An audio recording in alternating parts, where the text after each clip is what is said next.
Ladies and gentlemen, concessions currently has half off on hot dogs, sausage, and pizza. All supplies last. Again, concessions has half off hot dogs.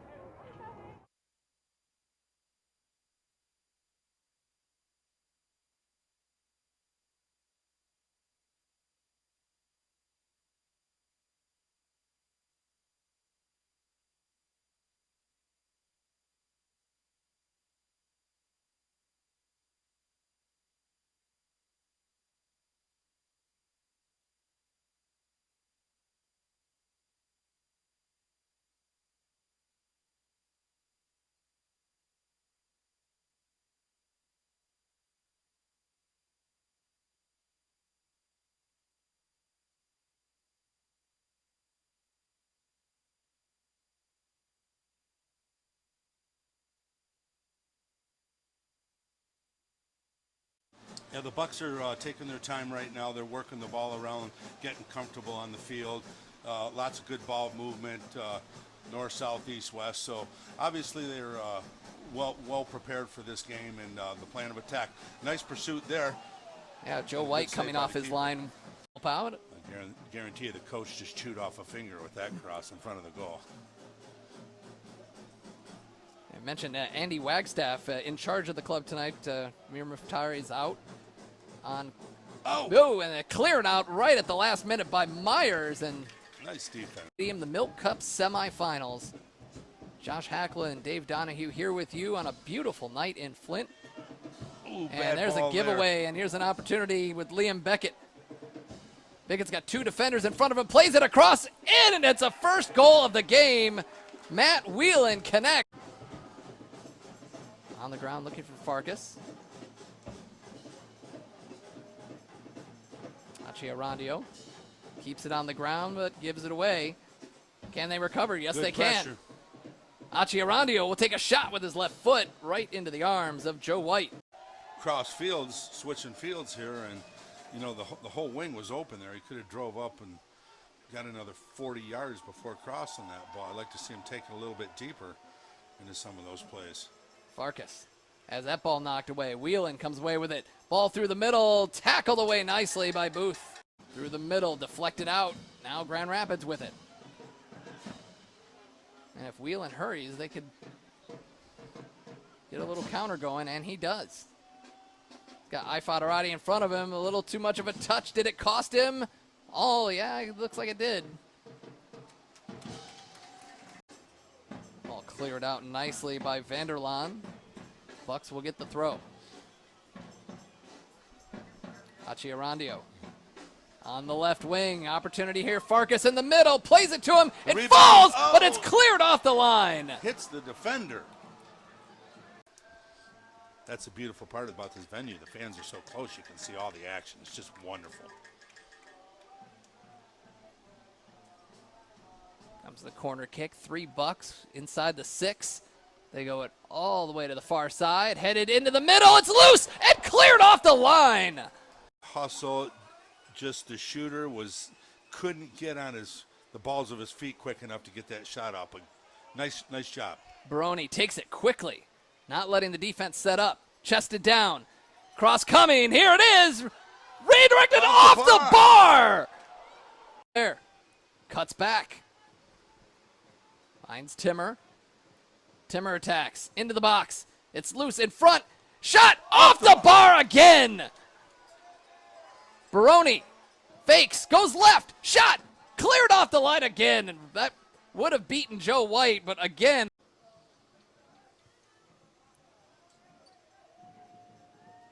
Bucks get it back at midfield. Trying to feed it through the middle, and it got through to Achiarandio. He's got space down the wing. Crosses it in the middle. Oh, that's a goal. And it's a goal!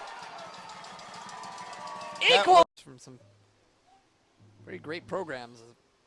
Farouk Osman from Michigan. Will Jackson from Akron. And the ball crossed into the middle, headed out by Grand Rapids. It's loose in front. Can he get a foot to it? No, it's blocked. Another shot, and it's a goal!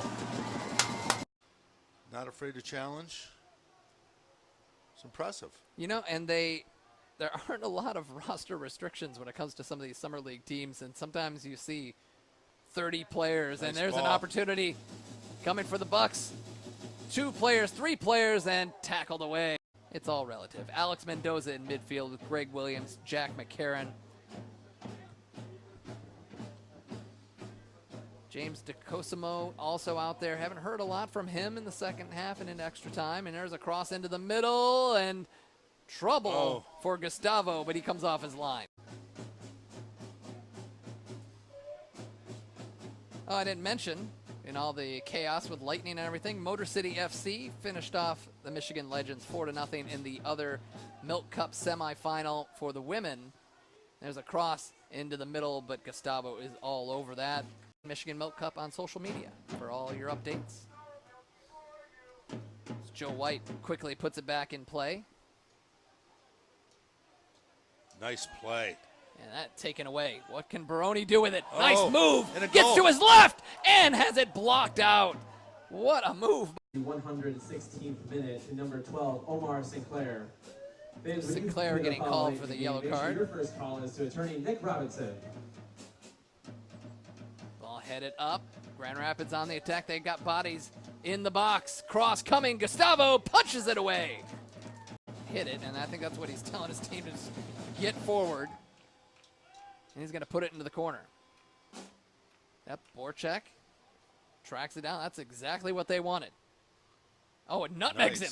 Gets by 1. Will he get by 2? Cuts back to his left, fires a shot, and hits it. Yeah, the Bucks are taking their time right now. They're working the ball around, getting comfortable on the field.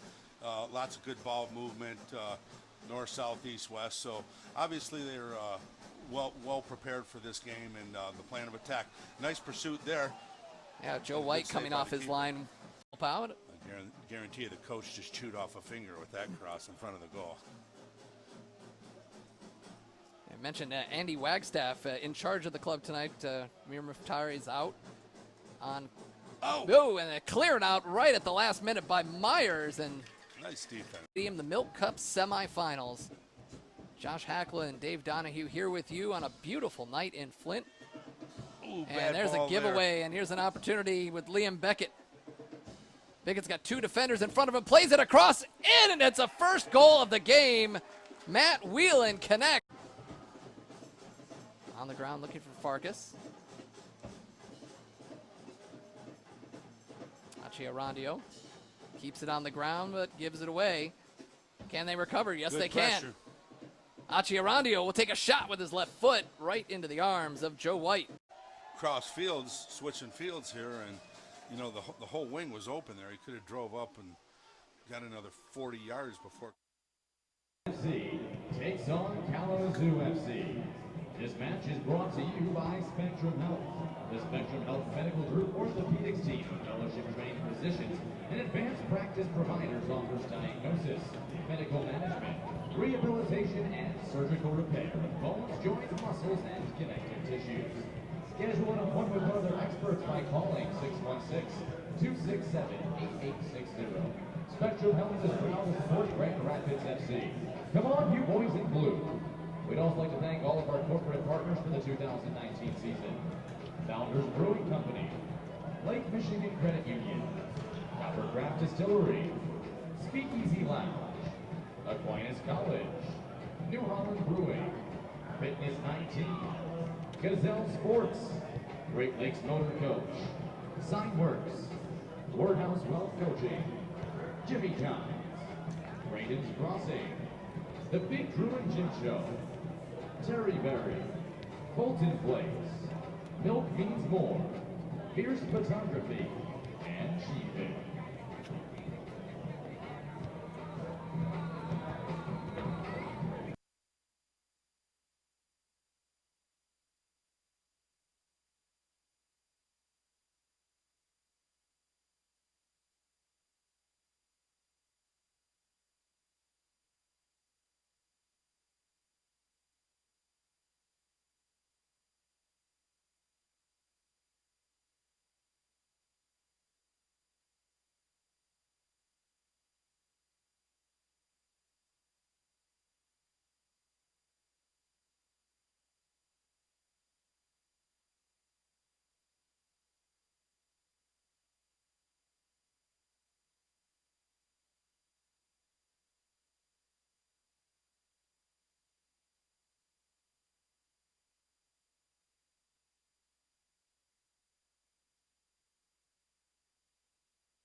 Isaac Walker.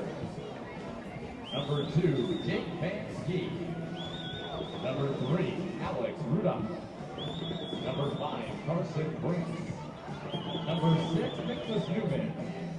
Number 7, An Lee. Number 18, Giuseppe Vitale. Number 19, Lassie Yertsin. Number 22, Dalton Michael. Number 23, Isaiah Nieves. And number 26, Mike Procopio. And now the starting lineup for your Grand Rapids FC. In goal, number 1, Joe White. Defender, number 2, Jake Vanderlaan. Defender, number 3, Austin Swipe. Midfielder, number 4, Liam Bickett. Defender, and your captain this evening, number 6, Samuel Beach. Forward, number 8, Eric Connerty. Forward, number 9, Matt Whelan. Midfielder, number 16, Dara O'Riordan. Forward, number 17, TJ Alexanderati. Midfielder, number 20, Alex Mendoza. And at forward, number 28, James DeCosimo.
By 2 craft beer enthusiasts with day jobs and a dream.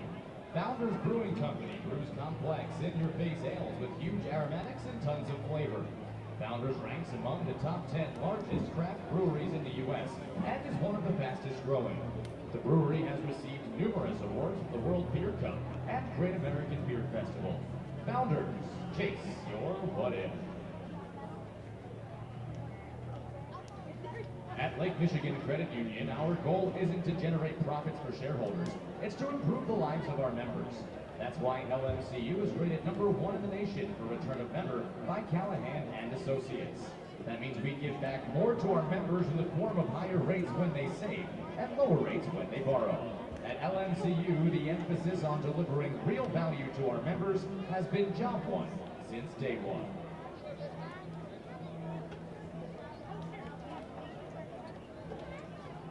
With subtle hints of the Prohibition-era speakeasy pubs, Speakeasy Lounge boasts classic cocktails, some tasty infusions, and plenty of fine craft beers.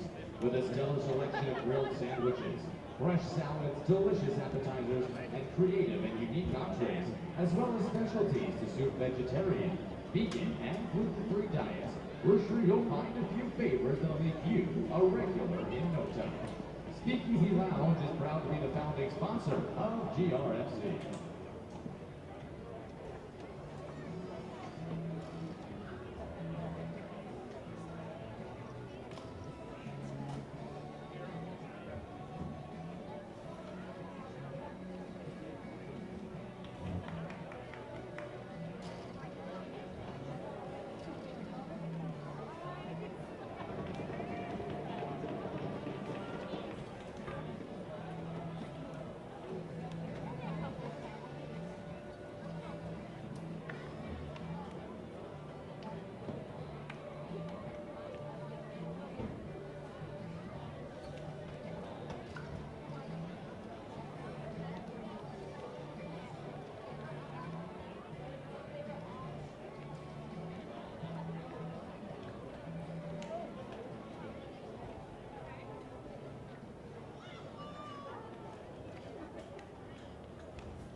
Once again, ladies and gentlemen, welcome to Houseman Field for tonight's NPSL contest between Kalamazoo FC and your Grand Rapids FC.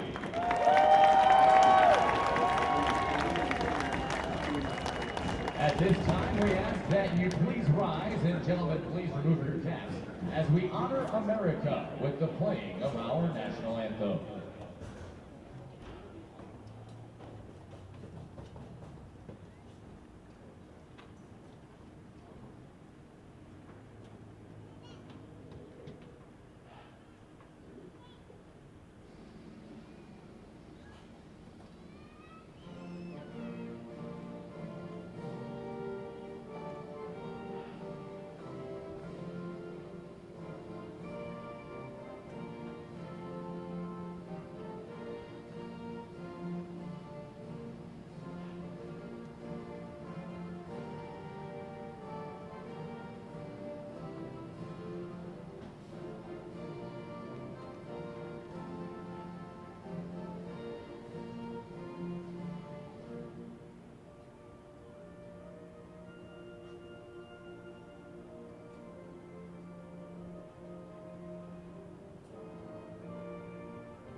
Good evening, soccer fans, and welcome to Houseman Stadium for tonight's soccer matchup of Kalamazoo United FC and Grand Rapids FC. Alongside Jamie Bogart, my name is Justin Harnden. We'll be here with you for about 90 plus minutes or so for a battle in the Midwest region between basically, on paper, number 3 and number 4, but according to how the MPSL ranks their standings, it's actually number 2 and number 4.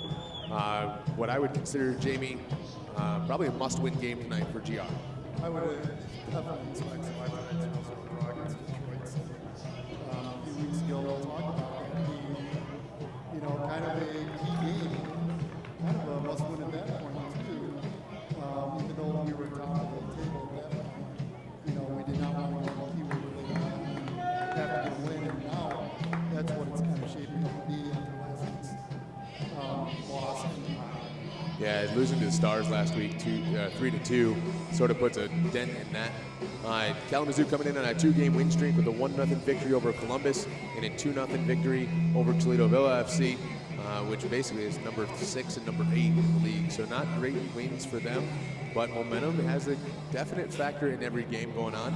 Not many lineup changes tonight for GRFC at all. Basically, Joe White holds down the place between the posts and goal. Center backs in front of him look like number 6, the captain for the evening, Samuel Beek, and Jake Vanderlaan, number 2. On the left side, Austin Swike, and on the right side, Darryl Reardon. Basically, the only change there is Vanderlaan with Babayev sitting on the bench tonight. Sitting in the number 6 defensive center mid position, number 4, Liam Bickett, who's made that spot his own. Attacking in front of him is going to be number 20, Alex Mendoza, and a forward by college trade, but an attacking center midfielder, number 8, Eric Connerty. In the number 9 in the target, James DeCosimo. On the right flank, Super Matty Whalen, number 9. And on the left flank in the green boots, the speedy winger, TJ Ifadarati. So not many changes there for GR. TJ gets a start tonight, which could be a good thing for him to get going. You got definitely good bench players coming in. And usually TJ's coming in the last 20 minutes. So a tactical change here by GR. Well, hopefully that gives us a little speed up top and out on the wing. He's kind of in the top group of goal scorers in the league this year. He's 2 goals. And, which isn't very far off the league. So he's coming in and doing good things. Getting the start tonight. Can he produce in the starting role? Yeah, the leading goal scorer for GRFC is the center back, Samuel Beek. He's got 5 goals on the season, a couple of them coming from the penalty spot. But when your leading goal scorer is your center back, you expect that forward line to sort of pick up the momentum just a touch and try to make some good things happen as the ball goes back to White off the foot of Vanderlaan. And Joe White, who's a strong-legged player in his own mind, drives that ball past midfield. you're following soccer, not quite as far as Wayne Rooney's goal the other night from 65+ yards out for DC United. Kalamazoo United lines up with the goalkeeper that's been sort of stuck in their post for them is Isaac Walker, number 0. Plays his collegiate ball at Western Michigan University. In front of him, 2 center backs, number 3, Alex Ruddock, a Western Michigan University product out of Caledonia, just south of here. And then number 19, Lasse Yeltsin, Dane, who plays his soccer at Davenport University. On the right side, Jake Van Skeet. On the left side, Carson Brinks. Ahead of him, on Lay in the defensive center mid role. Giuseppe Vitali, no stranger to GRFC. Switched over from GRFC to KZoo this year. Attacking in front of him, Mike Procopio. And then on the left side, Isaiah Nieves. On the right side, Nicholas Newman. And up top in the target forward role is Dalton Michael. A lot of Western Michigan University products on this field. And definitely they know each other pretty well. Well, you know, you go back to the very first game these two had. Earlier on in the season, it was a 2-1 GRFC win down in Kalamazoo. But yeah, there's a lot of familiarity. There's a lot of, bragging rights on the line for both teams. Yeah, Bickett swings the ball all the way across into the feet of Vanderlaan. Looks like Austin Swike's got some new boots on today. Bright white ones on this near side. Matty Whalen puts under pressure. It's going to be a throw-in deep in the offensive third for GRFC. And just like he's done all year, Swike's going to go up there and take this. Plays basically collegiately in Michigan, but basically a midfielder in there. And here, and GR slides in the outside back row and maybe found a new option for him going forward in his future, because does a great job there in his recovery. Fleet of foot, pacey player, and a throw-in like this doesn't hurt. DeCosimo gets taken out in the box, and referee calls a penalty right away. Points the penalty spot as DeCosimo sort of holds his ground and gets absolutely ran over by the Kalamazoo United player. And it's going to be a PK inside 3 minutes here for GRFC. And the leading goal scorer, number 6, Samuel Beek, is going to go up there and take this one. And he's converted a few of these this year. You know, that foul right there, it's a lesson for young players out there. DeCosimo did a great job of getting his body into the defender. And the defender had to fight him off to get the ball because of how deep he was in the box. Yeah, advantage GRFC early on in this game. Referee goes up to Walker, make sure he knows he's got to slide left and right, keep his foot on the line. Huge controversy in the Women's World Cup with all this stuff going on from penalty kicks. But Beek's pretty confident in what he does back there and is not shy enough to hammer it home from here. And absolutely does it. Walker guesses right, goes to his left, but Beek absolutely smashes it into the side netting from there and goes over here and celebrates right away. And inside 4 minutes, GRFC on the front foot with a 1-0 advantage, and you really can't draw it up much better. No, that's a great start for GRFC and a kind of must-win situation for them. You know, going up against a team that, relatively on paper is dynamic in the standings. And, they had a close game earlier this season. Yeah, GRFC comes into this game as a 6-2-1 record. Kalamazoo United is a 4-1-4. So a lot more draws going on there, but one less loss. Coming here with 16 points compared to GR's 19. You expect GRFC to just keep the foot on the pedal as much as they possibly can and try to lock down one of those 2 playoff spots from the MPSL Midwest region. Well, it's big. To get a win tonight is huge because what's coming up starting on Sunday, you have Ann Arbor coming in, and then the big one, we go to Detroit City FC.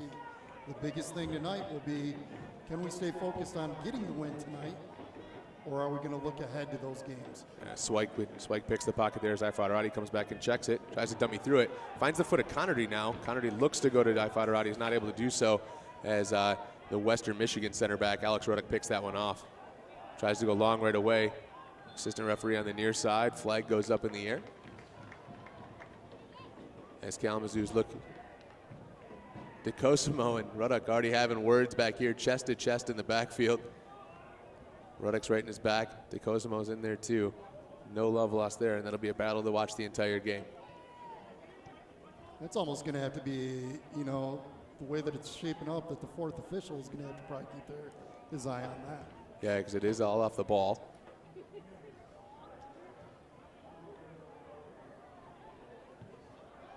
Good ball by Vanderlaan into Mendoza, I believe that was, or as Pickett, Pickett. Swike keeps the ball now. GRFC find a little bit of possession in here. Big long ball over the top. Unfortunately, lets that ball bounce as O'Riordan. It's going to be a throw in for Kalamazoo. Once Carson Brinks gets his shoes tied.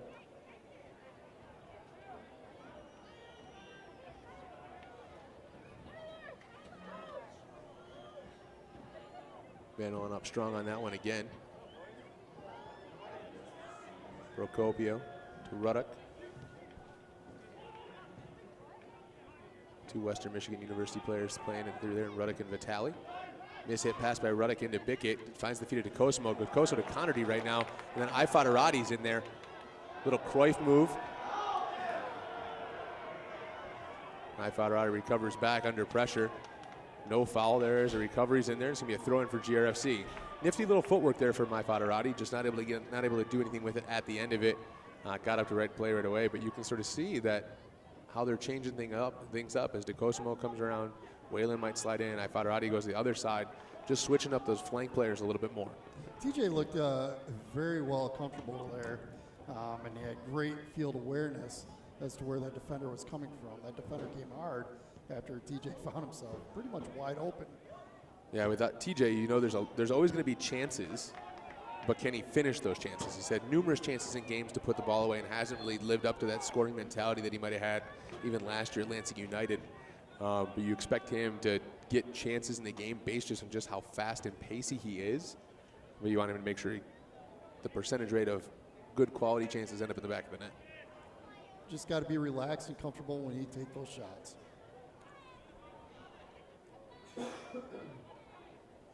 Long throw by Swike again this time to Whalen. And Walker's going to come out there and pick it up right away and quickly out.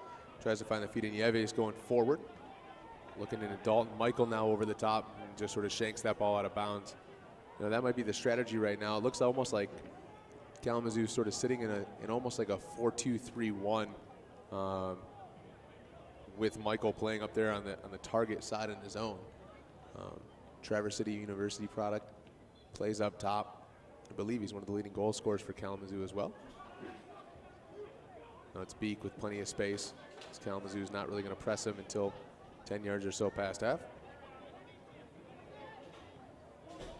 Swike to Whalen. Whalen, good little spin around.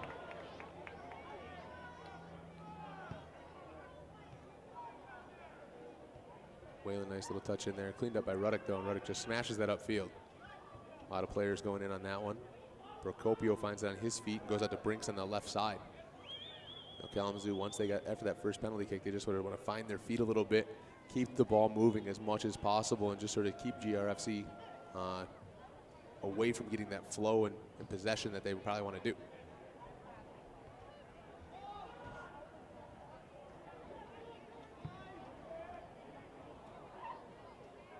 So like from distance, DeCosimo gets it a little hard on the touch. DeCosimo, if you look at him, doesn't exactly look like the most fit player on the field. No offense, James, from up here, but doesn't look like the most fit player out there. But he shows some speed there, as I didn't think he was going to get in the end of that, and able to get a touch in there before Walker did. But it does go over the end line for a goal kick. Lewis Robinson did touch on that, you know, and we talked about it in our last broadcast here a couple games ago. You know, that DeCosimo came in and, you know, he shed some pounds and got himself in shape.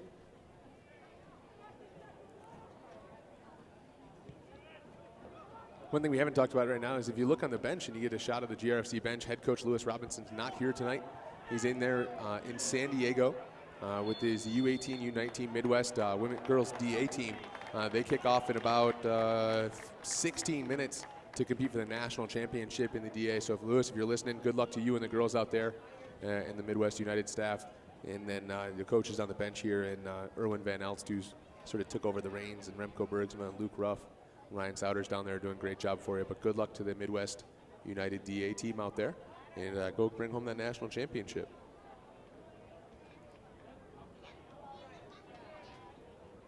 Free kick here, GRFC. About 38 or so yards away from goal. Swike's going to take this and look for the targets of Beek and Whalen on the far side. And Swike just sort of hits that into the near post and almost caught Walker sleeping a little bit. Didn't really see a shot coming there, but so we're already starting to see that a little bit in this game. Even coming out there, challenging DeCosimo there. on that last run.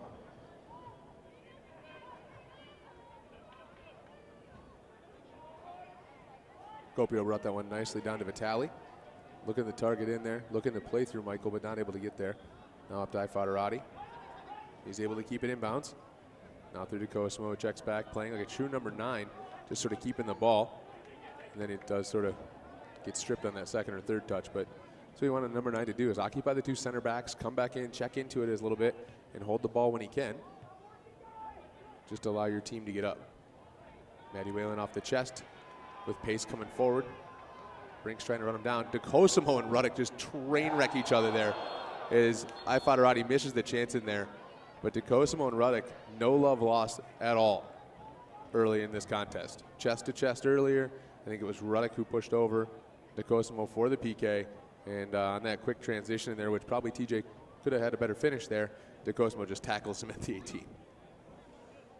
It's going to be kind of fun to watch. And looks like the ref needs to start pulling some cards here. But, you know, it's all happening out of his eyesight. Yeah, we're early on, just in the 13th minute here. GRFC with that 1-0 advantage off the PK from Beek.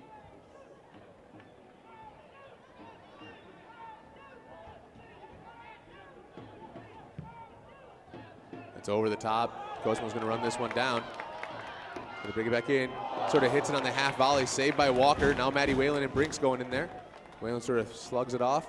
It's going to be a throw-in for GRFC deep in the offensive third. Good save by Walker there, extended to his left, pushes that out for a throw-in. So big, strong save, but a good ball from Swike over the head of the center backs, and DeCosmo runs that one down.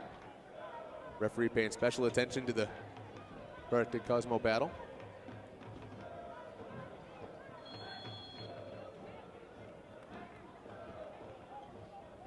Free kick there for KZoo. I think they got his attention now. Yeah, it'll be a constant one back there, most likely throughout the rest of the game. A lot of free kicks happening inside the 18. Well, that save on DeCosmo's shot probably saved that center back's reputation here for the time being. DeCosmo finishes that. Probably would have had a little bit of bragging rights there out on the field. Yeah, there's definitely a couple things going on here. We talk about the Western Michigan University minutes south of here. That both teams have a few guys from those options out there, so there's definitely know each other pretty well, and it sort of keeps that friendly battle going in the offseason. As Ifadarati brings that one down. Crossfield dribbles into O'Riordan now. And just opts to play back to Vanderlaan. Keep a little possession in there. Vanderlaan just tries to crush that one about 40 yards into Swike. Good first touch ball into Mendoza.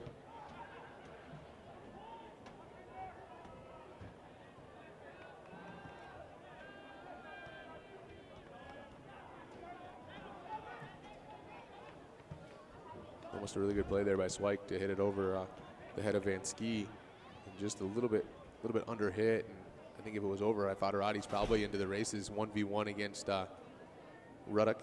Well, you can already see that TJ's quickness and speed is already making things difficult for Kalamazoo.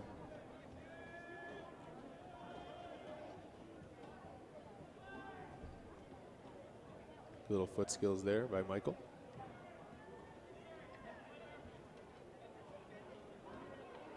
Maddie Whalen brings this one down. Plays sort of a lifted ball into Connerty.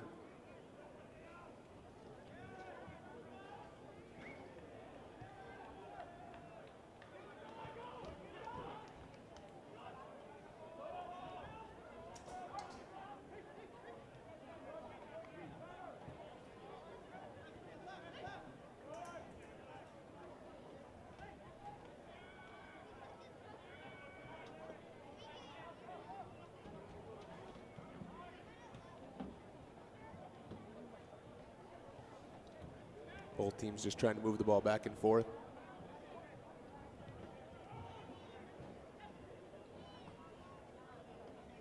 Into the feet of Lay. Good genetics in the Lay family. The father played collegiately at Kalamazoo College, and they stayed there growing up. And then both brothers go on to play at some pretty prestigious universities. On right here plays his collegiate ball at Yale University, and his brother Ben plays at MIT. So a Yale product and an MIT product, which is pretty impressive situation. Not the only set of brothers on that team so far. You've got Dalton Michael and Donovan Michael. Dalton's the one at the target forward position. Donovan sits, he's on the bench right now tonight.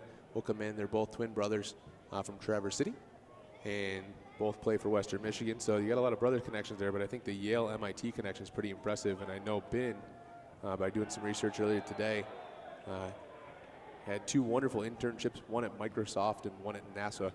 So I think that's a pretty impressive thing when you have internships at Microsoft and NASA. It's pretty nice to put on your resume. Yeah, definitely an intelligent player for sure to play at that level.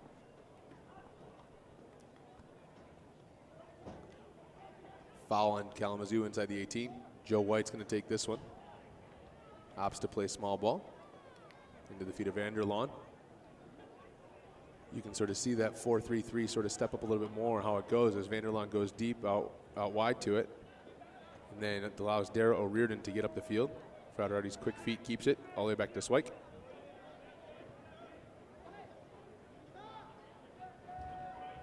Mendoza getting on the ball a lot. He sort of had like a slow little start to the GRFC season as he did come in. And it was sort of like a sluggish sort of situation for him to come in. You'd expect him to pick it up a little bit more. Now he's starting to get his feet underneath him a little bit more. And he's trying to get some things going. And he's turned himself into a pretty good player for us. And really good option in that center midfield role.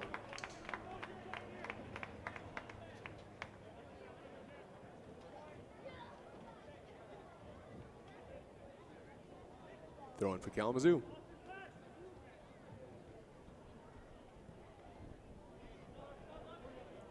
And now throwing GRFC near midfield as Dalton Michael couldn't keep it in.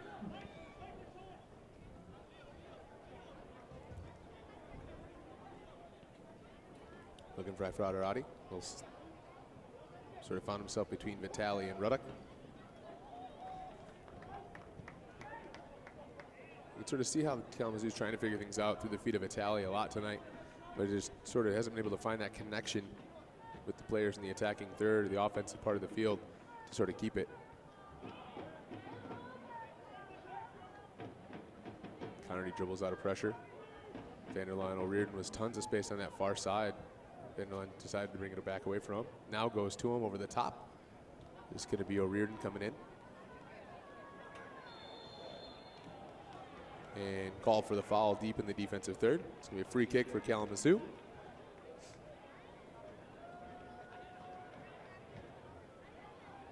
And Walker's going to put that one down and take it no problem. And it's going to take a short one into the feet of Yeltsin.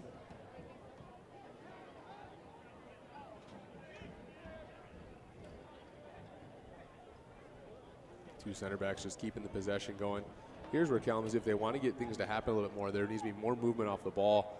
And as the two center backs just sort of keep it, and it's not really dynamic movement at all in the sort of the attacking third of the field for Kalamazoo, as Michael's sort of just posted up there. And now Vitali slides up, and now that big long ball over the top. Nice first touch to bring it down. So 1v1 with O'Riordan in the back, gets to the end line, able to keep it in. And it's going to be a foul down there by O'Riordan. Good play in there from Nieves, I believe it's Nieves. Could be wrong. We'll see when he turns his back, because it might be Procopio. It's not Procopio, that's for sure. But well done to keep it in there and pick up the foul. And it's going to be a free kick, almost like a corner here for Kalamazoo. Deep in the offensive third, about 5 yards in from that corner kick spot. But a good free kick situation for Kalamazoo to sort of squeak one out here in the 21st minute. As they trail GRFC by a score of 1-0 off that early penalty kick goal from Beek. A foul suffered by DeCosmo. GRFC number 16, Tara O'Riordan.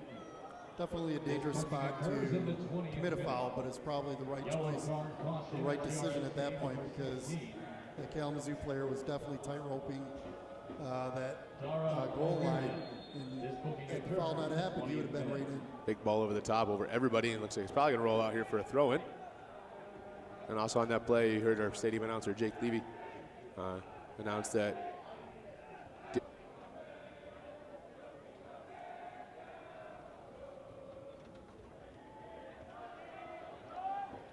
throw-in goes back. Just moves upfield just a little bit for Swike.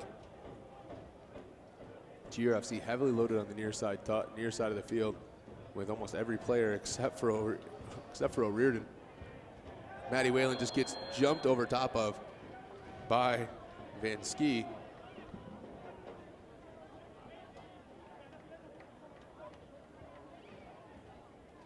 Be a free kick there for Swike again. He's taking a few of them.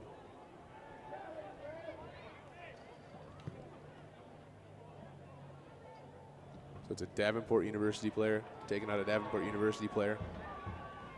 Van Ski from the United Kingdom.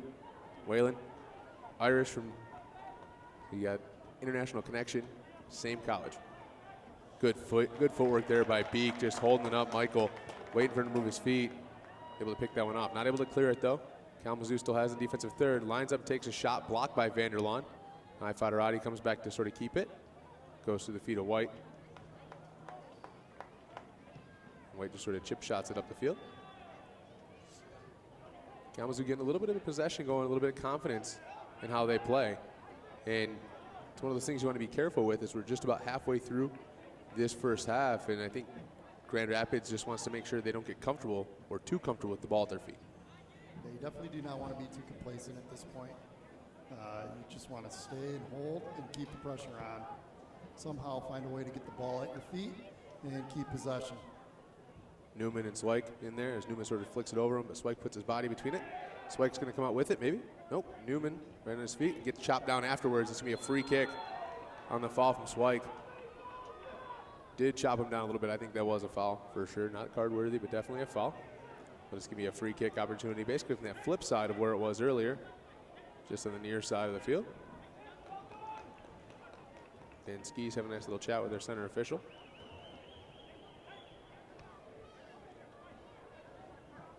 That breeze picks up just a little bit here at Houseman Field, not too much, but it just comes into the press box a little bit. It's been sort of dead air all day today. Cloudy, overcast skies, not really raining or anything like that. A little bit of sprinkling on the way down, the drive down, but nothing special. Just sort of a humid, sort of muggy, sticky air night. Play some soccer here at Houseman Field.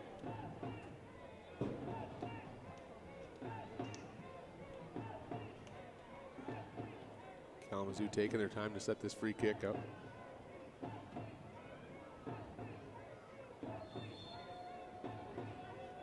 Procopio takes it into the near side. Might have been Vitale getting the flick on it, just going wide of that far post. But a good opportunity there for Kalamazoo. And Joe White was able to watch that one run past. And those are things you really can't let in, especially if you've got some possession going, you've got the goal lead, to give them any time to set up a free kick and get their system set up and the structure set up. It's not going to help us. That's why it's important to hang on to the ball. Let your offense kind of be your defense as well. Maintain possession of the ball.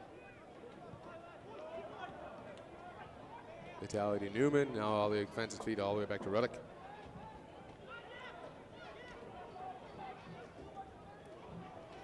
Lay is able to keep it away from Connerty.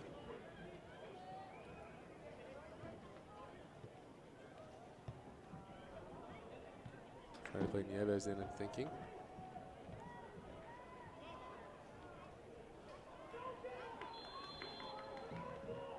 Offside. It's going to be called here.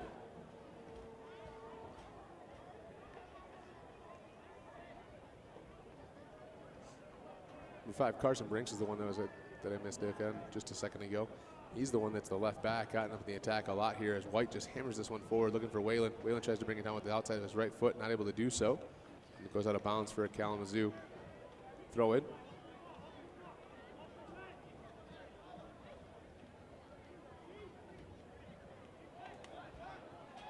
Maybe Whalen tries to take this one with the header, not able to get it past Van Ski. Good header by Vitale. Beek wins this one. Ball's just sort of flicking back and forth now.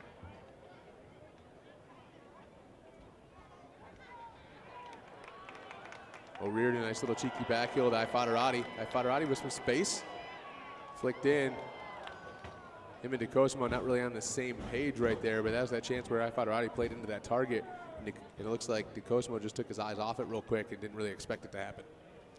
That was that play kind of gave me a little bit of shades of Noble Sullivan there. You know, attacking right down the middle and then just that little flick and continuing to run. Yeah, but the combination there just did not happen. absolutely. No Wolf, one of those fleet-of-foot players as well. Pacey on the dribble, can break people down. Did a lot of great stuff in there. As Connerty breaks it down off the chest into Whalen. Then Whalen trying to play in TJ and just sort of overhits it a little bit. The ideas are there tonight. Just gotta complete them. And we all know that ideas and possession don't result in goals. So if you want to increase that goal stat tonight, things have to happen in that final third. Ruddock just dribbles out of pressure. Off the foot of Swike, throw in Kalamazoo.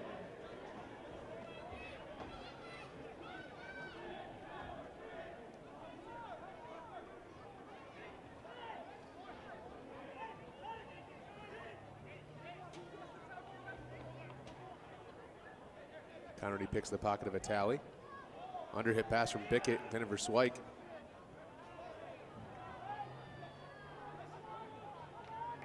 TJ just running it down, takes a big touch, gonna run by Van Ski. Now he's gonna try to get into the 18 a little bit here. He'll touch off the heel.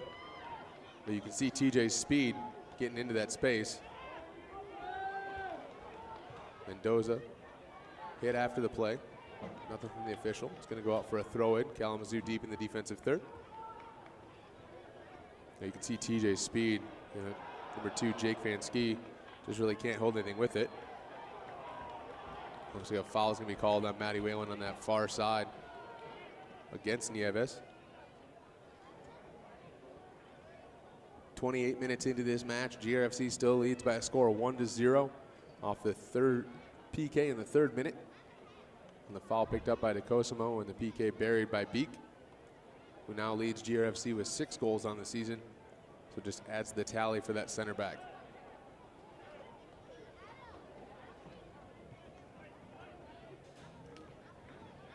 Gelton and Ruddock just sort of playing possession in the back third there with no real pressure from GRFC, and that ball hit over the top. Looks like O'Riordan.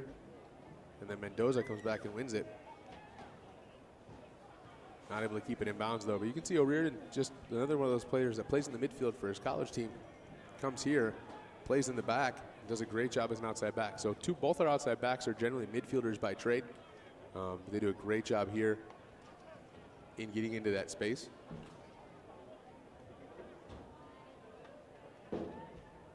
Kalamazoo not able to keep possession now.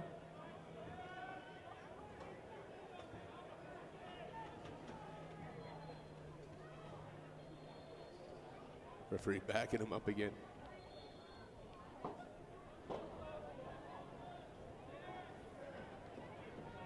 Confident play from the GRFC back line all the way back to White. Kalamazoo just sort of sitting back and letting it go.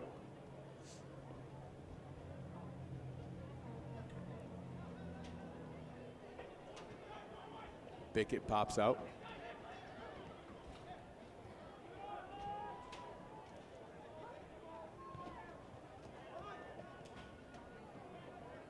Connerty all the way to O'Riordan. Ifeatharati sort of checking back to it a little bit as they're sort of switching things up a little bit as they sort of load one side pretty heavy.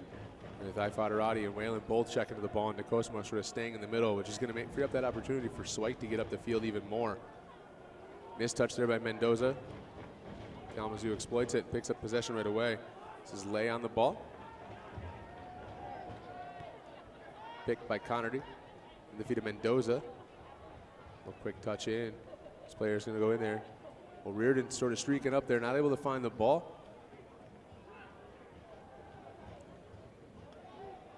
And then into the feet from DeCosimo as he's clipped by Van Ski. And a free kick, 35 yards from goal for GRFC. And the last one we saw, Swike sort of tried to catch Walker sleeping, try to hit that at the near post. I'm not sure that'll happen this time. But Beek's going to make his way up there. Connerty's over there. DeCosimo. Whalen sort of on the near side. Now gets in the mix a little bit. Swike plays the ball over the top into the hands of Walker as Beek ended up on the ground. Looks at the official, but nothing happened in there.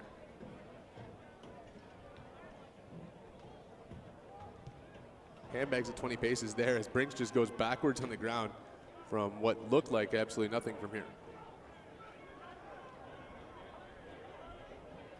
This game has the makings of staying the way it is or getting pretty out of control the way that a lot of these.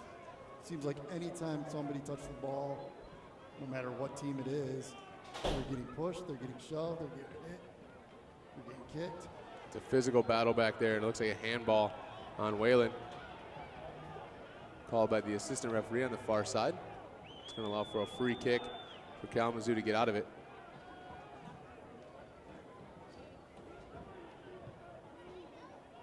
Long ball driven up to Michael, won by Vanderlaan.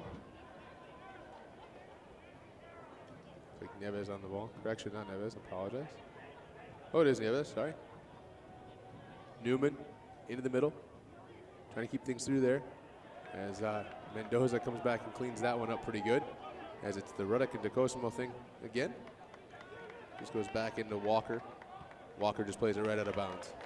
See, Walker not too confident there with the ball at his feet either, because he probably could have gone long there and just rust that touch as DeCosimo pressured him down a little bit. DeCosimo's angle there is really what caused a lot of that bad pass. All little nutmegs from Pickett into Ifadarati. Ifadarati 1v1 in there, not able to do anything as he's picked off from Yeltsin. That's probably the first time all game that TJ got picked off. White way far out of his box. Smash this one sort of up in the air. DeCosimo backing up. Ruddock to him again. This time Ruddock wins the battle.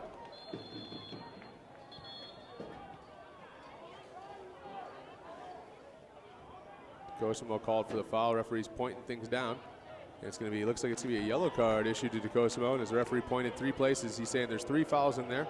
So that's going to pick up a yellow card for James DeCosimo. So him and Dara O'Riordan sitting on yellows right now. Yellow card caution issued to GRFC number 28.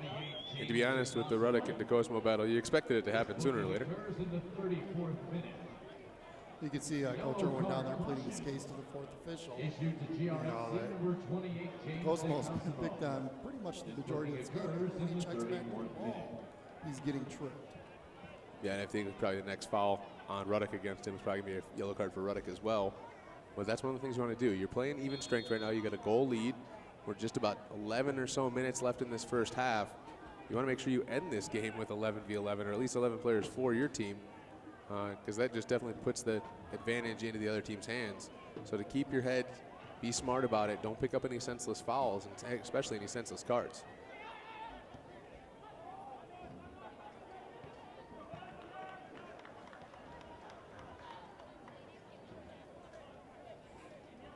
DeCosimo's talking to the 4th official now as Ruddock sort of bodies him off the ball again.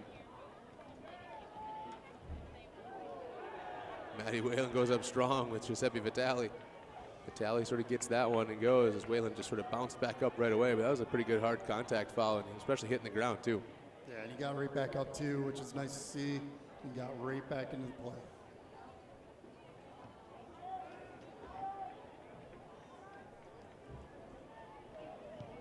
White long ball looking for Ifadarati. Yeltsin wins that one. Now DeCosimo. DeCosimo turns, hits a ball sort of on the half volley right at Walker. Anywhere else, and that could have been really interesting. Walker just had his body in the right spot at the right time, was able to smother that one down and keep it in front of him.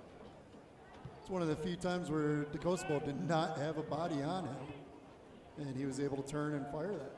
Yeah, had plenty of space to receive that ball. And that's what he's got to do. He's got to create that space for himself.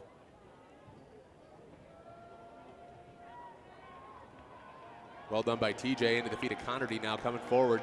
Connerty with plenty of space to get into the 18. DeCosimo sort of checking outside of it. Tries to cut it back. Gets deflected by Brinks. Now it's Ifadarati. And it goes out of bounds. Sounds like the Grand Army wanted a corner kick on that one. As TJ looked at the assistant referee on that far side, wanting the same thing.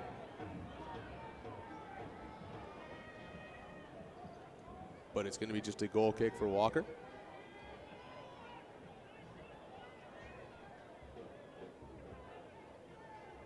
In the 37th minute, GFC 1, Kalamazoo 0. Long goal kick taken by Walker. Flicked in by Nieves, looking for Michael off the Procopio touch. And he runs out of bounds.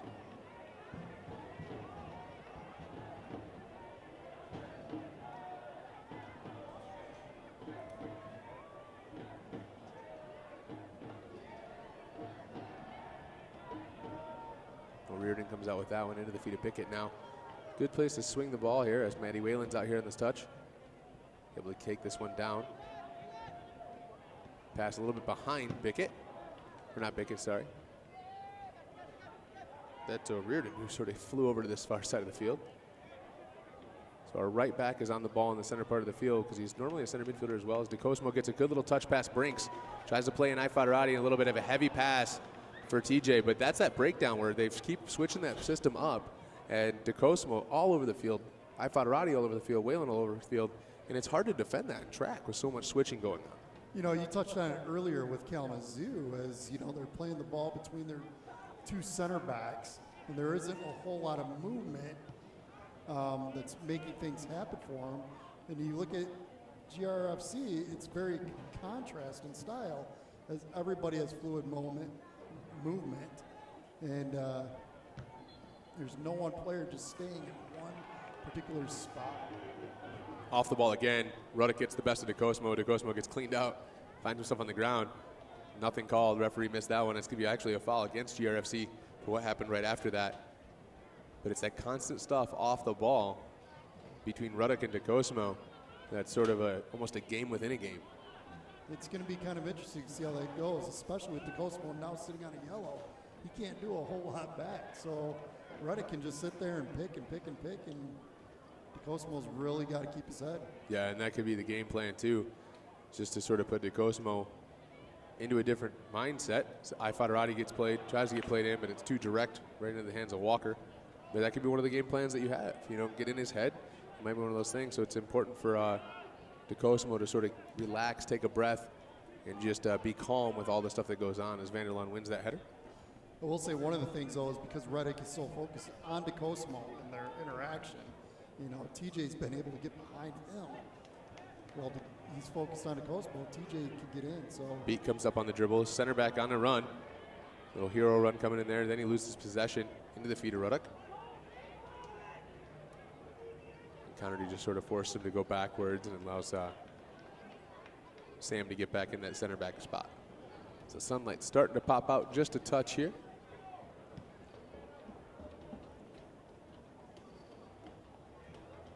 Michael not able to keep that one in. It's going to be a throw for Swike here. Swike thought about going back to the big goalkeeper. Opted against it. Studs up, slide from Ruddock, and this is probably Ruddock's chance to go in the book. So he jogs away from the official, and that's probably the same sort of thing as Ruddock finally picks up his yellow card. So that'll definitely change sort of how things get played, as Ruddock's going to pick up the first yellow. Dangerous. Number 3, Alex Ruddock. That booking occurs in the 40th minute. Yellow card caution issued to Kalamazoo FC number 3, Alex Ruddock. The booking occurs in the 40th minute. Free kick taken by Swike. Whalen gets a header on it, not able to keep it there, but it looks like the header was intended to get flicked on, and it almost came through there, looking for O'Riordan, who was up, but just not able to find it. And then it looks like DeCosmo was not able to keep that one in. It's going to be a throw in for KZU.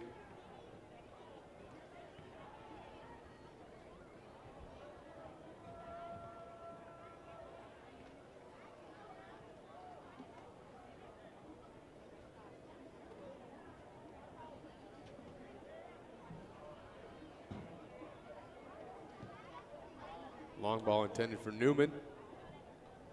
Swike goes over to press. A little Cruyff there from Newman. Great little touch in there, but that second touch not really going to him.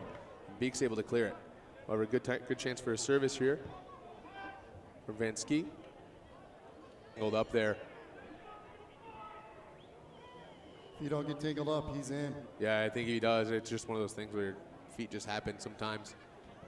Ty Fadarati's going to run this one down with Van Ski, and he's just going to have to clear it into the bleachers up here at Houseman Field. I'll tell you what, the one thing about TJ tonight is I don't know, outside of maybe Beek and Joe White, I don't know if there's a position on the field that he hasn't tried to cover. Good touch by TJ, and a little nutmeg in there by Swike, because TJ had to clear that ball that was played in from the bleachers as GFC got the ball from ball boy and started right away.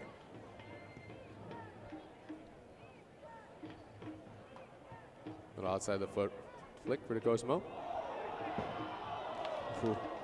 Almost a miscommunication there from Ruddick and Walker, as Ifadarati was sort of on that one, and TJ just sort of missed a little half chance in there, as Walker was definitely worried about his presence coming in and his speed coming in behind Ruddick, and I don't think Ruddick even saw him.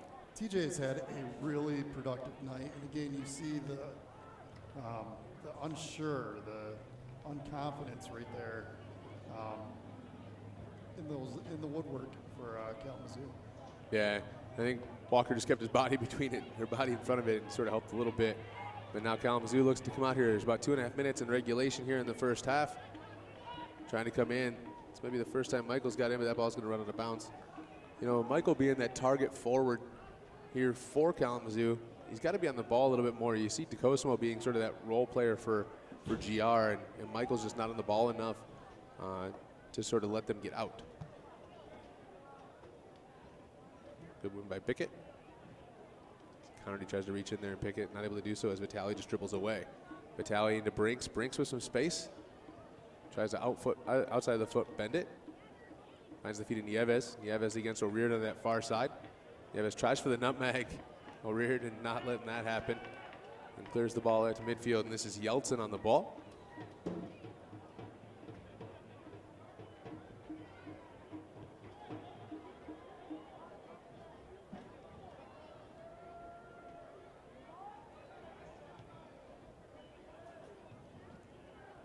Balls are sort of bounced around on that far side of the field so far. Connerty keeps it.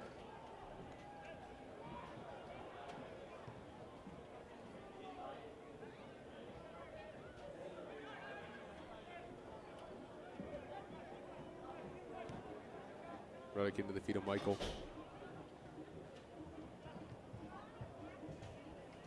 Little flick finds the feet of Joe White. And Joe White sort of shows off his two-touch juggling skills in his own 18. And we're in the final minute of regulation in the first half here, inside the 45th minute here. GRFC still leads 1-0, and Joe White just forced to pick that up as he's pressured by Michael. But just sort of watching that clock tick down, I'm pretty sure GRFC be happy to go into the halftime with at least a 1-goal lead, even though it probably could have been more.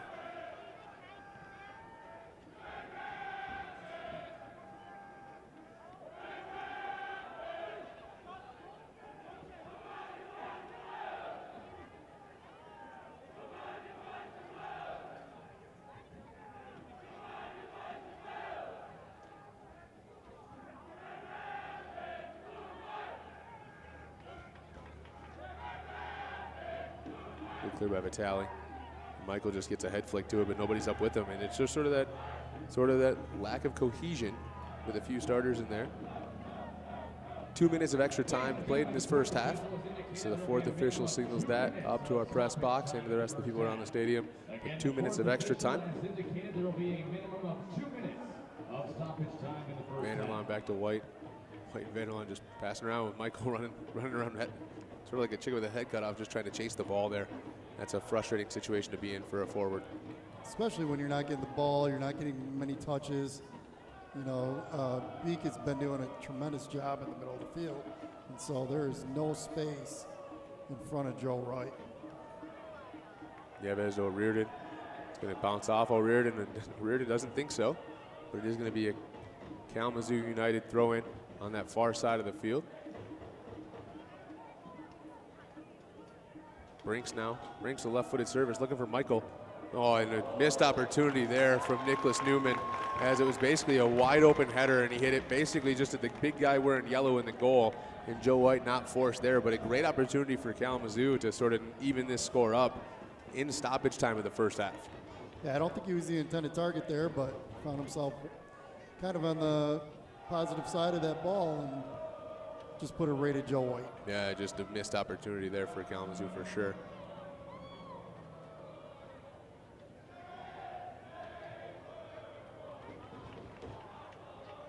Joe White will probably just hold this one here. Nope, brings it up. And looks to play it long into Matty Whalen. Skips over the head of it. Swipe throw in taken quickly. TJ in. TJ sort of sidesteps Vitale into the feed of Matty, trying to find Whalen on the run now, not able to do so. As Vitale just sort of ran right past him, I thought already stopped. put on the brakes, and Vitale just sort of runs right by him, and it's sort of a half chance in there, but a little bit of lack of cohesion there in that final third as well. TJ's in, Swike tries to get a service in, not able to do so, and that ball is going to stay in bounds. But that's going to be the last touch of this first half as GRFC ends the first half with that 1-goal advantage. They scored on that PK in the 3rd minute off the foot of Samuel Beek after DeCosimo picks up the foul inside the box. But sort of an interesting half of back and forth action a little bit, not really cohesion. And outside that last chance for Kalamazoo, Kalamazoo hasn't really had anything going on in that final third. Joe White really has not been busy tonight outside of that one shot off the head there just a couple minutes ago. However, the contrasting styles, you see Kalamazoo, I mean, they're kind of controlling play, but they're really not doing anything of production. You know, there's no movement forward really unless it's a long ball to the wings. I think Sammy Beek has done a great job in the back, kind of just clogging up that middle and winning everything in there. And then you got TJ, who has been all over the field tonight. And the contrasting styles, GRFC, all the players are interlocking, and there's fluid movement. Kalamazoo's kind of just stacked. Yeah, and we'll see how that things changes in the second half. 45 more minutes of soccer action to come in MPSL action from Houseman Field. But at halftime here, GRFC 1, Kalamazoo United 0. We'll be back in about 15. The Big Crew and Gin Show. Terry Berry, Fulton Place, Milk Meat Mold, Fierce Photography, and Chief Inn.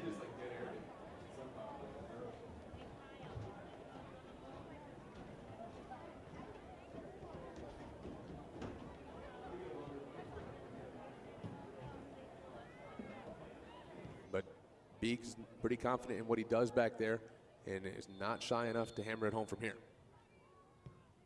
And absolutely does it. Walker guesses right, goes to his left, but Beek absolutely smashes it into the side netting. Long throw by Swike again this time to Whalen. And Walker's going to come out there and pick it up right away and quickly out. One thing we haven't talked about right now is if you look on the bench and you get a shot of the GRFC bench, head coach Lewis Robinson's not here tonight. He's in there in San Diego with his U18, U19 Midwest women, girls D. Free kick here, GRFC. About 38 or so yards away from goal.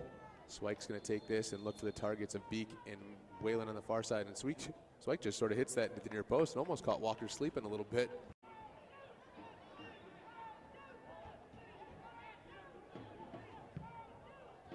It's over the top. Cosmo's going to run this one down. Going to bring it back in. Sort of hits it on the half volley. Saved by Walker. Now Matty. Point because the Kalamazoo player was definitely tight roping that goal line. And if the foul not happened, he would have been right in. Big ball over the top over everybody. And looks like he's probably going to roll out here for a throw in. And also on that play, University player. Taken out a Davenport University player. Van Ski from the United Kingdom. Whalen. Irish from the international connection, same college. Good footwork there by Beek. Kalamazoo taking their time to set this free kick up.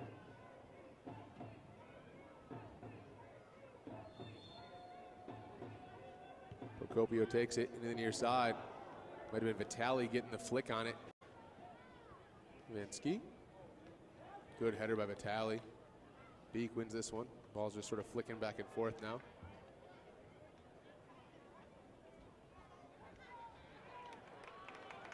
O'Riordan and Mo. Whalen sort of on the near side. Now gets in the mix a little bit. Swike plays the ball over the top. Into the hands of Walker as Beek ended up on the ground. Looks at the official. Just DeCosimo pressured him down a little bit. DeCosimo's angle there is really what caused him a lot of that bad pass. All little nutmegs from Bickett into Ifadarati. Ifadarati 1v1 in there. Not able to do anything because he's picked off. But Beek's pretty confident in what he does back there and is not shy enough to hammer it home from here. And absolutely does it. Walker guesses right, goes to his left, but Beek absolutely smashes it into the side netting. Long throw by Swike again this time to Whalen. And Walker's going to come out there and pick it up right away and quickly out. One thing we haven't talked about right now is if you look on the bench and you get a shot of the GRFC bench, head coach Lewis Robinson's not here tonight. He's in there in San Diego with his U18, U19 Midwest Girls D. Free kick here, GRFC. About 38 or so yards away from goal. Swike's going to take this and look for the targets of Beek and Whalen on the far side. And Swike just sort of hits that into the near post and almost caught Walker sleeping a little bit.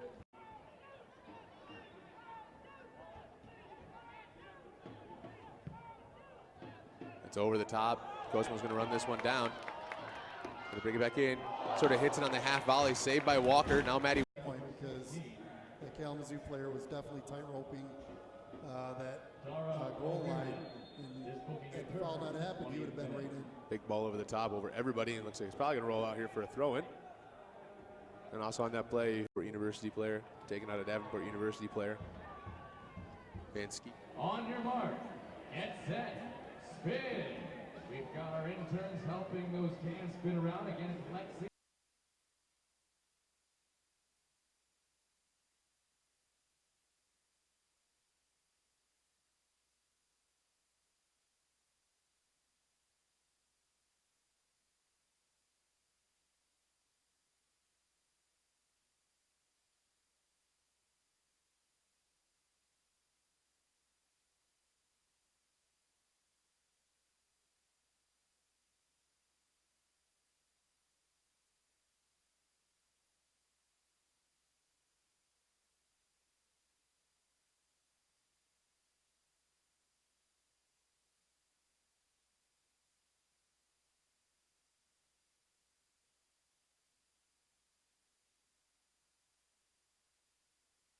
But Beek's pretty confident in what he does back there and is not shy enough to hammer it home from here. And absolutely does it. Walker guesses right, goes to his left, but Beek absolutely smashes it into the side netting. Long throw by Swike again this time to Whalen. And Walker's going to come out there and pick it up right away and quickly out. One thing we haven't talked about right now is if you look on the bench and you get a shot of the GRFC bench, head coach Lewis Robinson's not here tonight. He's in there in San Diego with his U18, U19 Midwest Girls D. Free kick here, GRFC. About 38 or so yards away from goal. Swike's going to take this and look for the targets of Beek and Whalen on the far side. And Swike just sort of hits that into the near post and almost caught Walker sleeping a little bit.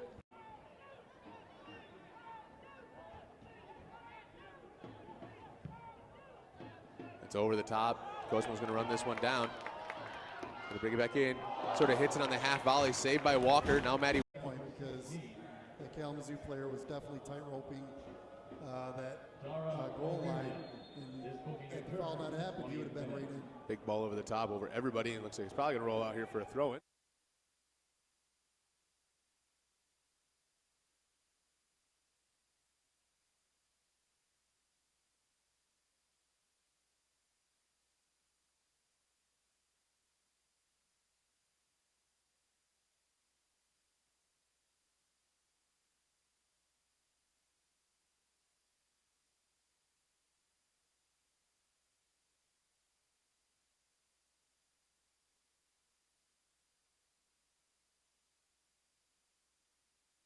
But Beek's pretty confident in what he does back there and is not shy enough to hammer it home from here. And absolutely does it. Walker guesses right, goes to his left, but Beek absolutely smashes it into the side netting. Long throw by Swike again this time to Whalen. And Walker's going to come out there and pick it up right away and quickly out. One thing we haven't talked about right now is if you look on the bench and you get a shot of the GRFC bench, head coach Lewis Robinson's not here tonight.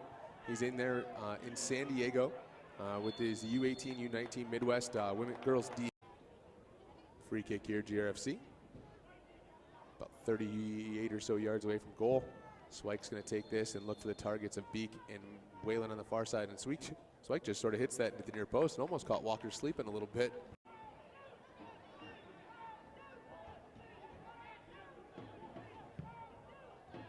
It's over the top. Cosmo's going to run this one down.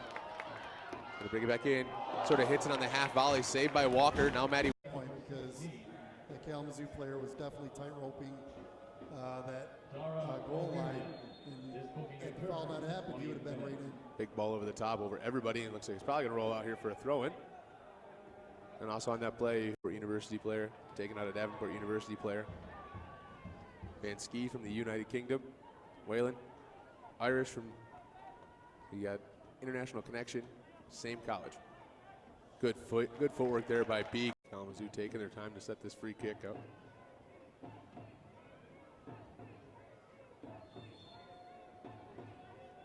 Procopio takes it into the near side. Might have been Vitali getting the flick on it. Van Ski. Good header by Vitali. Beek wins this one. Ball's just sort of flicking back and forth now.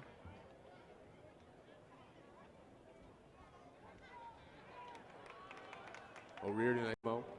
Whalen sort of on the near side. Now gets in the mix a little bit. Swike plays the ball over the top. Into the hands of Walker as Beek ended up on the ground. Looks at the official. Cosmo pressured him down a little bit. Cosmo's angle there is really what caused a lot of that bad pass. All little nutmegs from Bickett into Ifadarati. Ifadarati 1v1 in there.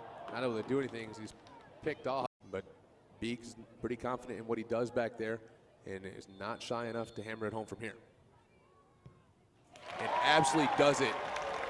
Walker guesses right, goes to his left, but Beek absolutely smashes it into the side netting. Long throw by Swike again this time to Whalen. And Walker's going to come out there and pick it up right away and quickly out. One thing we haven't talked about right now is if you look on the bench and you get a shot of the GRFC bench, head coach Lewis Robinson's not here tonight. He's in there in San Diego with his U18, U19 Midwest Girls D. Free kick here, GRFC. About 38 or so yards away from goal. Swike's going to take this and look for the targets of Beek and Whalen on the far side. And Swike just sort of hits that into the near post and almost caught Walker sleeping a little bit.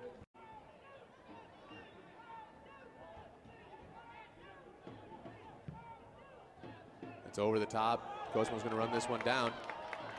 Going to bring it back in. Sort of hits it on the half volley. Saved by Walker. Now Maddie. Point because the Kalamazoo player was definitely tight roping that goal line. And if the foul not happened, he would have been right in. Big ball over the top over everybody. And looks like he's probably going to roll out here for a throw-in. And also on that play, University player, taken out a Davenport University player. Van Ski from the United Kingdom. Whalen, Irish from, we got international connection, same college. Good footwork there by Beek. Kalamazoo taking their time to set this free kick up.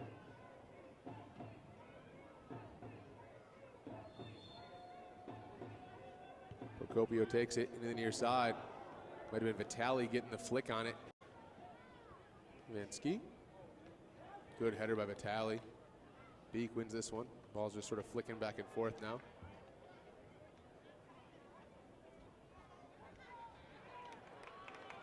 O'Riordan and Mo. Whalen sort of.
All right, folks, we're back for second half action from Houseman Field in the NPSL matchup between Kalamazoo United and Grand Rapids United, or Grand Rapids FC United, sorry. Alongside me is Jamie Bogart. My name is Justin Harnden. 45 minutes of soccer action here. GRFC comes out early, gets that penalty kick early on in the first half. DeCosmo picks up the foul as he's ran over in the back by Ruddick, and then Beek just absolutely smashes home the penalty kick into the side netting. What do you think you're going to see in the second half, Jamie? Anything tactically changing for either team? Well, I'd like to see GRFC actually get more control of the ball, possess it. Like I mentioned earlier in the first, about midway through the first half, let your offense be your defense. Wear down Kalamazoo a little bit. Don't know what type of bench they have, but, then for Kalamazoo, can they not be so stagnant? Can they have a purpose with their possession? Those two things. But right now, with this 1-goal lead, 45 minutes to hold on to it, and we get that much-needed win. Looks like maybe one change here at the halftime break, and that change is going to be for Kalamazoo United, as it looks like number 10, Noah Al-Jabali, is going to come into the game. Pacey player, and looks like he's going to slide right into that flank spot. Not sure who he replaces. We'll check that out as we go, but he's going to slide right into that attacking spot, and one of the goal threats and goal scorers for them plays his collegiate ball at Trine University, or played his collegiate ball at Trine University, 20 goals and 5 assists. So he's definitely a threat that comes into this system, and he's going to slide right into that spot that it looks like maybe Isaiah Nieves was.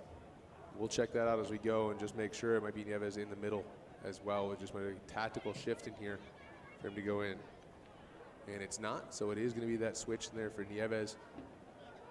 Off the field, Al-Jabali is going to come in, and that's the only change that we have at the half.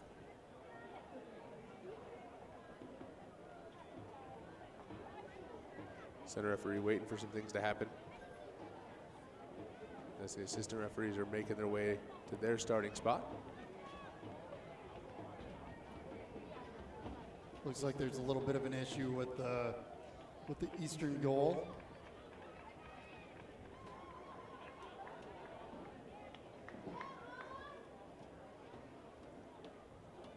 One of those things we talked about in the first half too is that battle between DeCosimo and Ruddick, the center target, number 9, actually number 28, but plays in that traditional number 9 role, in DeCosimo, and Ruddick, that right center back, physical off the ball. Both players holding yellow cards.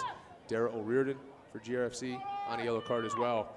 So I think the strategy could be making sure you finish this game with 11v11, because it changes drastically when you're playing a man down.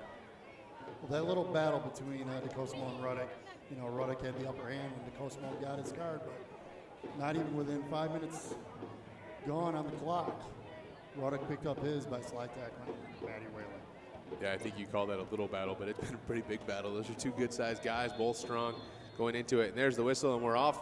Ball goes all the way back to Vitale, it looks like. And now it's just switched through and hammered upfield. And O'Riordan just clears that out of bounds right at the GRFC bench. And Postal Wait getting a quick touch on the bench there. Players warming up.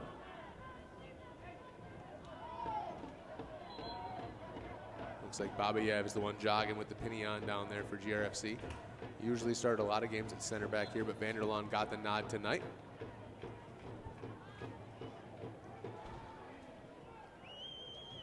Michael in for the first time, hits it off the half volley off the outside of his left foot, and it goes about 10 yards over the goal. And just sort of a half chance in there early on for Kalamazoo.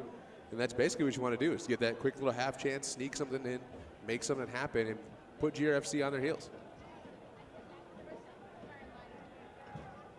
Well, Michael there, that's one of the few opportunities that he's had, to kind of look at the goal with the ball at his foot. So kind of had to take that shot before, pressure was instantly on him. Now Beek comes up from that center back spot into Ifadarati. Little quick little one-touch off, and this is Connerty off the races. Connerty's definitely one of the pacier kids on the team. Keeps that in bounds the outside of his foot, looks to hammer it across field, looking for Matty Whalen. Read really well by Carson Brinks back there. Did a great job jumping that out of that Davenport University product. And this looks like it'll be a yellow card option. Maybe referee's already got a card out. And this looks like Mendoza going to pick up a yellow card on a tackle against how you play a little bit. GRFC number Yeltsin with the free kick. Referee's going to call this one back. He's not ready for this one yet. And he does. Yellow card caution to GRFC, number 20, Alex Mendoza. The booking occurs in the 42nd. Lay shoves Mendoza as Mendoza picks the ball up.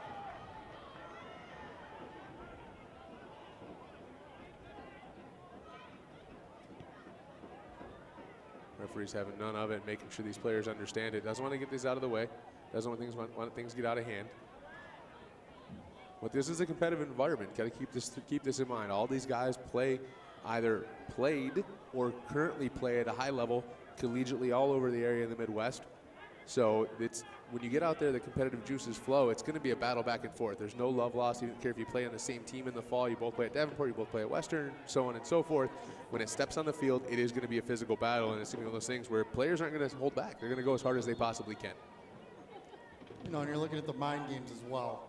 Right there, just a little shove in the back, you know, trying to get in their heads. Nicholas tries to get that service in, not able to do so. This is O'Riordan into the feet of Matty Whalen now. DeCosmo's checking back for it right now. A little roll in there, and the ball's cleared by Brinks, out of bounds. It's going to be a throw-in for GR. That O'Riordan's going to take. Fourth official stops Dara from walking up the field even more. Little flick on from DeCosmo. Whalen trying to run this one down. Yeltsin just sort of flicks that outside of his right foot at it. Out of bounds. Throw in deep in the offensive third. GRFC already in absolutely zero rush to take these. That 1-goal advantage.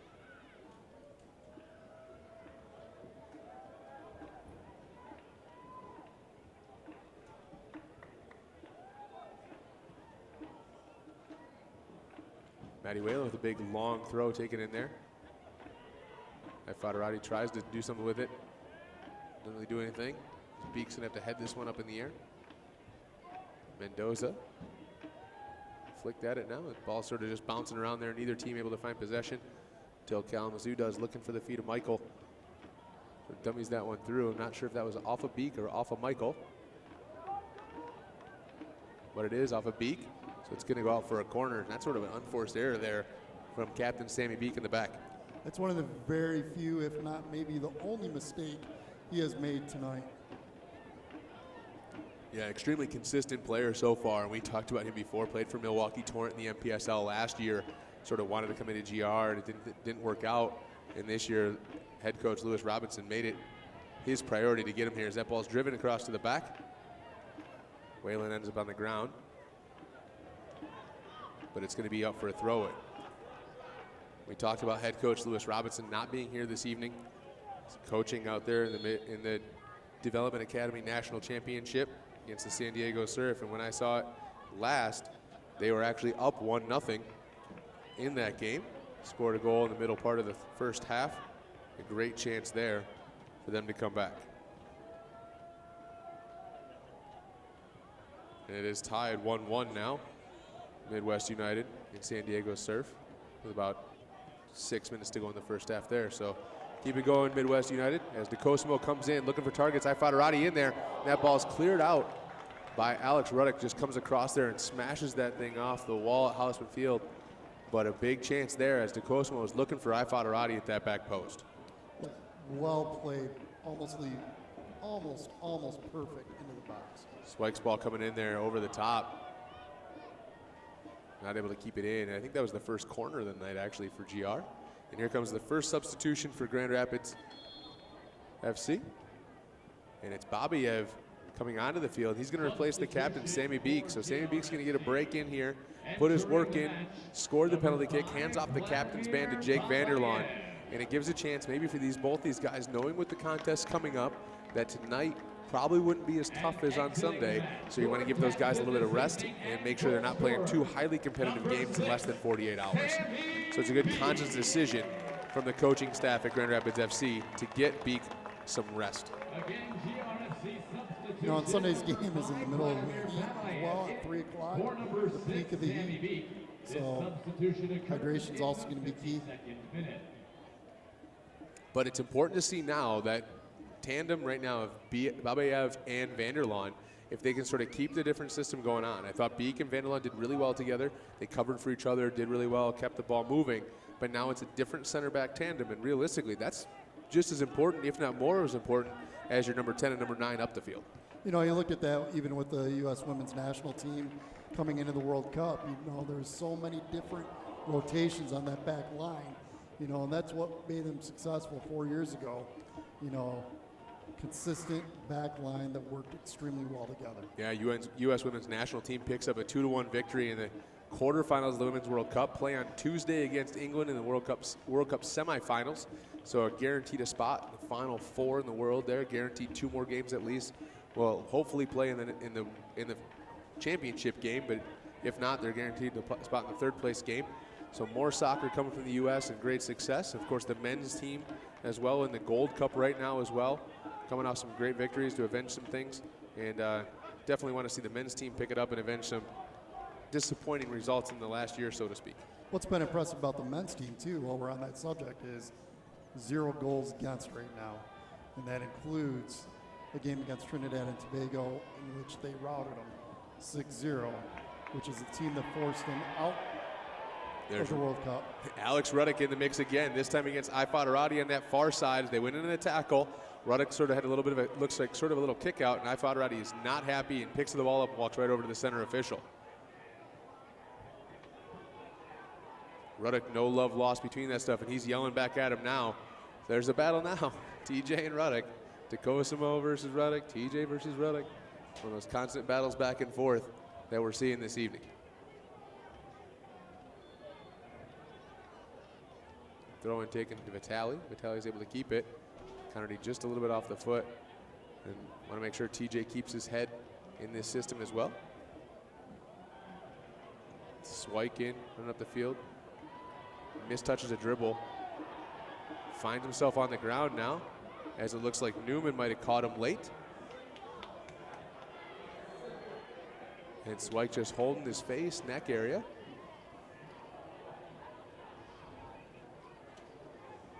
Don't have VAR here, so can't really see what's going on. Looks like Kalamazoo is going to ready a sub as well, as number 9, Alex Segura,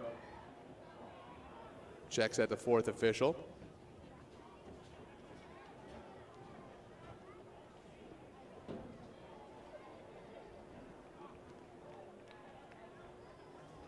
Now Swike, just as the trainer gets there, Swike pops his feet up. Trainer had to run about 55 yards to get there to him. Swike's got to leave the field since the trainers come on.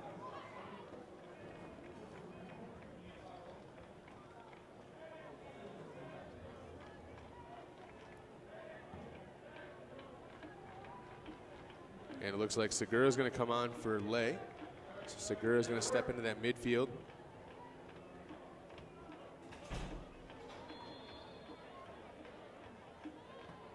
So Alex Segura, number 9. Plays at Arizona Christian University, probably the farthest player so far we have on the Kalamazoo United roster. Finds the feet of Brinks. Brinks mistouches it, allows Decosimo to pressure now. This is Al-Jabali. Oh, mistouch in there. And a heavy touch by Al-Jabali. And the coaching staff for Kalamazoo is asking for a penalty kick. And that was a quick play in there, and you could see Al-Jabali coming in there. And that's the pace that we sort of talked about beforehand. He looks like he's going to be giving GRFC the fits that TJ was giving Kalamazoo early in the first half. Al-Jabali is offside on that one. GRFC has a quick touch in there, and Vanderlaan and Al-Jabali talking to each other too.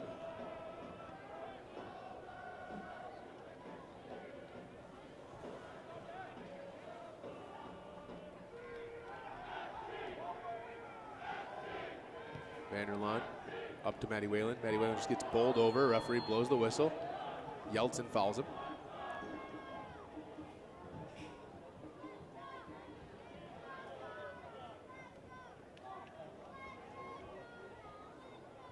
Keep in mind, Yeltsin and Whalen play at the same college, so they'll see each other really quick because they'll probably go into season probably that second week of August. So in about 5 or 6 weeks, they will join up and be teammates again.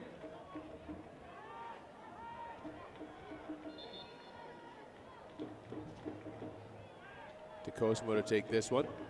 Whalen's a target. Babayev maybe a target.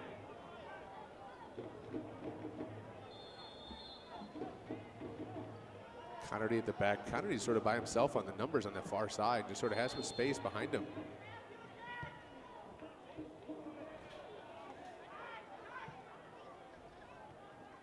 Ifadarati now to keep it. Little nutmeg back heel. Looking for DeCosmo, but it does just bump in the legs, and Ifadarati's forced to make a foul there on Al-Jabali. It's a tactical foul, professional foul, so to speak, just to stop that quick counterattack because those defenders are up on that free kick situation. So TJ sort of forced to make that foul there.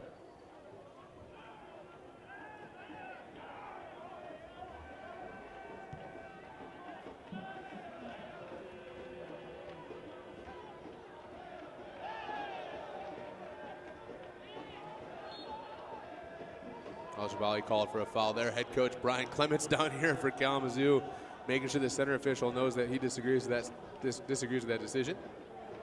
The whole crowd gets a little more animated.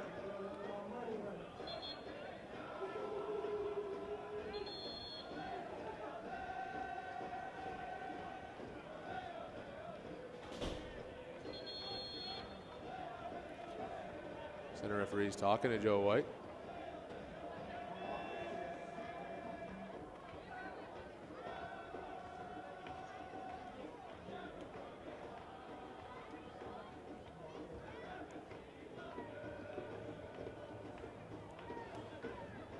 Maybe a little miscommunication there between the fourth official and center official. But I believe they've got headsets to talk it out and make sure they're on the same page. But all works out to it. Joe White's going to be taking this free kick in the 59th minute. Almost as we roll 15 minutes into the second half. Real close still. GRFC still leads KZoo FC by a score of 1-0. Big driven ball over the top. Ruddock's there to clean this one up. He's going to try to shield this one out of bounds with under pressure from Connerty.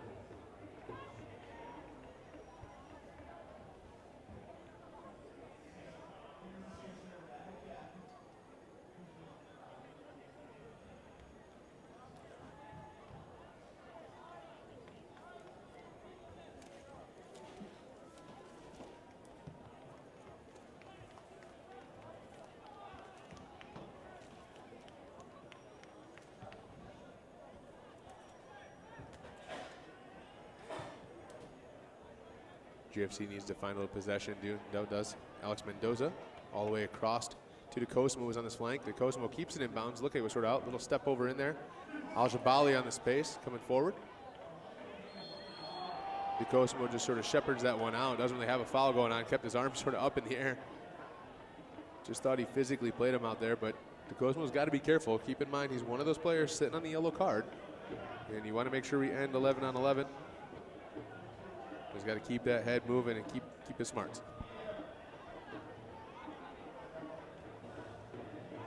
Cosmo a little flick to Whalen, not able to find the end of it. Procopio all the way across the field now. And Ski. Plenty of space to go for the outside back. Come on, son. Babayev in the right place there, clearing it. You didn't really notice much difference. You take Sammy Beek off the field, so you expected a little drop off in quality in what you're going to see. And realistically, I think Babayev's fit right in right away. Well, I think part of it too is anytime somebody touches the ball, there's a foul, and so that's slowing the game way down. And so there isn't that back and forth action that we saw a lot of in the first half. Yeah, a little bit of the flow of the game is taken off, and you want to see that go up at least at a quicker level than what it should be or what it has been. You know, we talk about a lot of guys trying to keep their heads, you know, being on these yellow cards. You know, again, maintaining possession of the ball will obviously keep your focus on that, not necessarily the defender. Misplayed situation, finds TJ Ifadarati. Ifadarati 1v1, now 1v2, brings it back in. Oh, a little missed chance in there. Mendoza just gets clipped and fouled. Al-Jabali is going to call for this one for sure. And it's going to go to the pocket. That's a pretty quick card for the center official today, as Al-Jabali is going to pick up a yellow card for Kalamazoo, and that's probably the quickest he's been on his cards today. I think he has to at this point because, as I just mentioned a moment ago, the flow of play is stopped, you know, because it just seems like every time somebody touches the ball, there's brute physical force on them. And sort of mistouch by Mendoza sort of led him into that. So basically it sort of baited Al-Jabali into that.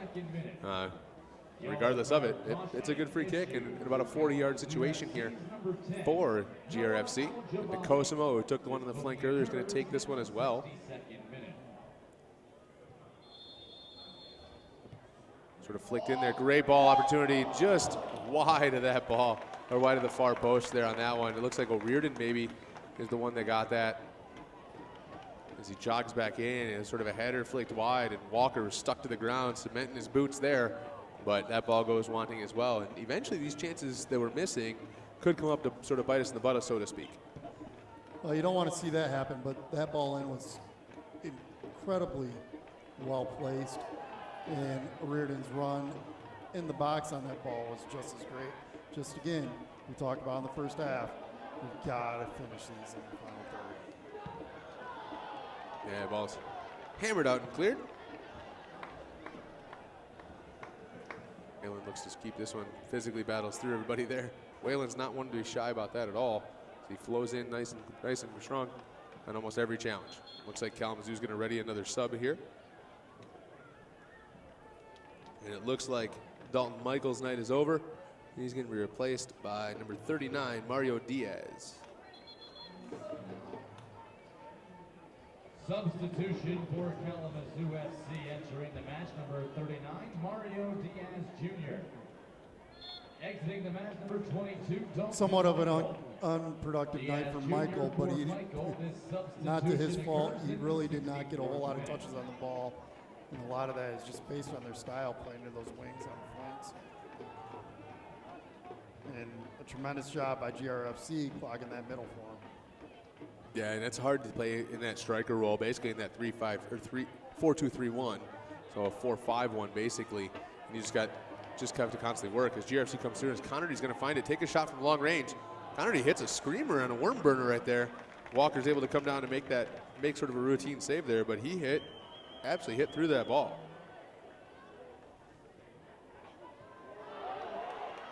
Whoa, referee.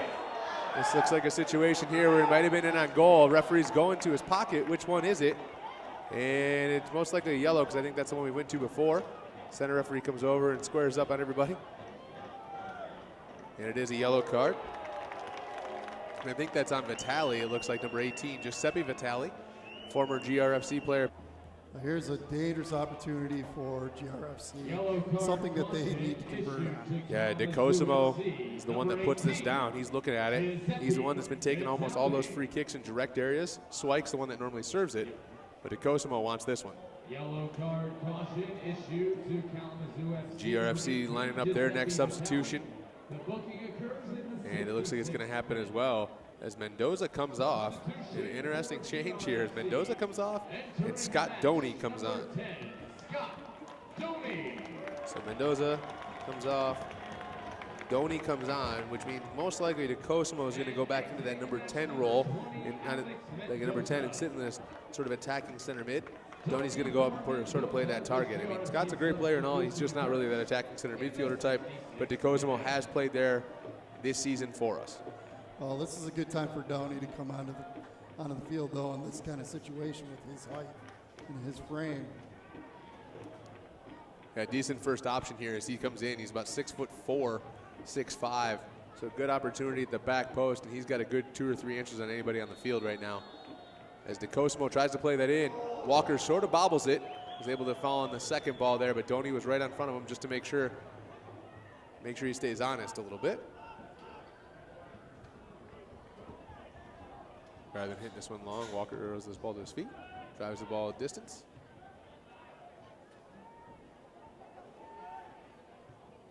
Now what you want to do is get Doney a couple of nice little touches in here before anything goes strong, and Whalen's going to body up with Brinks, off the side of Brinks' face almost, not really much of a header there. And change again for GRFC, as it looks like Darrell O'Riordan's night is over as he walks off, and Caleb Polstowait is going to come on. So add this to the positions that Caleb Polstowait has played this year. Now he's a right back. And exiting the match, number 16, Darrell O'Riordan. Postaway for O'Riordan is GRFC substitution. Postlewaite's in the a 68th really minute. versatile player who can basically play anywhere on the field. He's scored goals for us, big ball over the top, looking for Ajabali. Not able to do it. But Nicholas up there by himself. Nicholas brings it to his right foot, tries to hop and step around Swike, but that didn't happen there. And Swike's too good of a player to let that happen. Swike makes it through the run. Little nutmeg action there. Swike still going strong. Doney tries to hold up, not able to do so. Referee tells Doney to get up. And then it looks like Vanderlund. Oh, referee takes one as well. So Vanderlund sort of pings one into the official as Vitali comes up with it as well. Just sort of the ball just bouncing around all over there on the field and no idea what's going on. 68 minutes in. Still GRFC 1, Kalamazoo FC 0. And still that PK in the 3rd minute by Samuel Beek. The tiebreaker here. Briggs comes up from the outside back.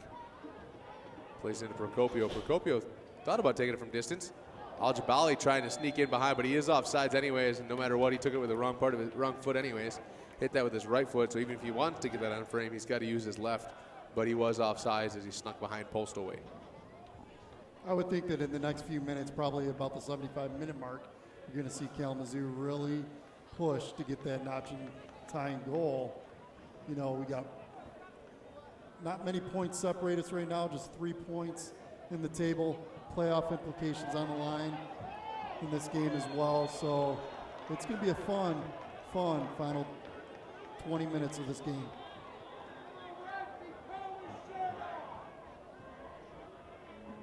Seems to be a free kick here again for GRFC. Like we talked about before with Doney coming on and Mendoza coming off. Doney does stay at that target traditional number 9 striker role, and DeCosmo did sit in the midfield a little bit. But DeCosmo is going to take this one, and we know who the targets are. Matty Whalen, Scott Doney are the 2 targets in this one for sure. Both probably the 2 are the bigger players on the field. DeCosmo sort of hits this one, looking for Scott Doney. It's going to go over his head, and it's going to go out of bounds for a goal kick.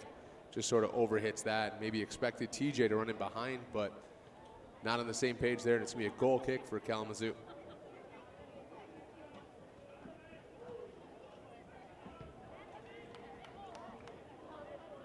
Good recovery up by Matty Whalen. About a 30-yard sprint to recover there to win that header.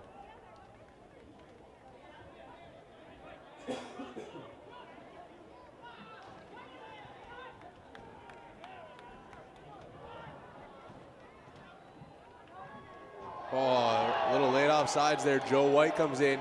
Al-Jabali is the one that goes into the goalkeeper. Al-Jabali, keep in mind, sitting on a yellow card, so this is a big decision for our center official and what he does. Late whistle by the official on an offside. Joe White's holding his head, holding his face. I think that was Al-Jabali. It might not be. It might be Segura, sorry. It might be Segura, who's not on a yellow.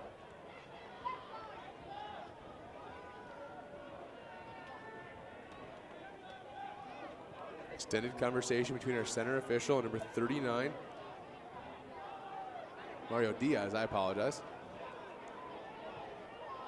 And nothing happens there. Realistically, if you want to be very honest, that falls on the center official not whistling fast enough in that situation. And those are the things that sort of happen when you don't check it out real quick. You know, there have been a couple instances exactly like that in this current Women's World Cup where a card would come after a long delay and a VAR review. Yeah, no VAR here in Stadium. You know, Point Images does a great job with their streaming services here and all that stuff going on. As Joe White's going to sort of sit up a little bit. I mean, Joe White's a big guy. He looks like a middle linebacker for most things. Like he's a good-sized dude. Just in case, our backup goalkeeper number 2 tonight is Fugano. But looks like Joe White's going to be able to continue in there. Now he's having a conversation with our center official.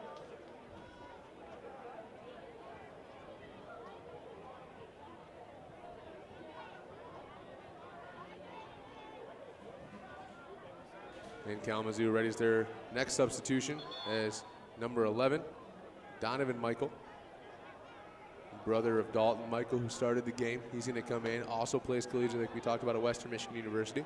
He's talking with the force official right now.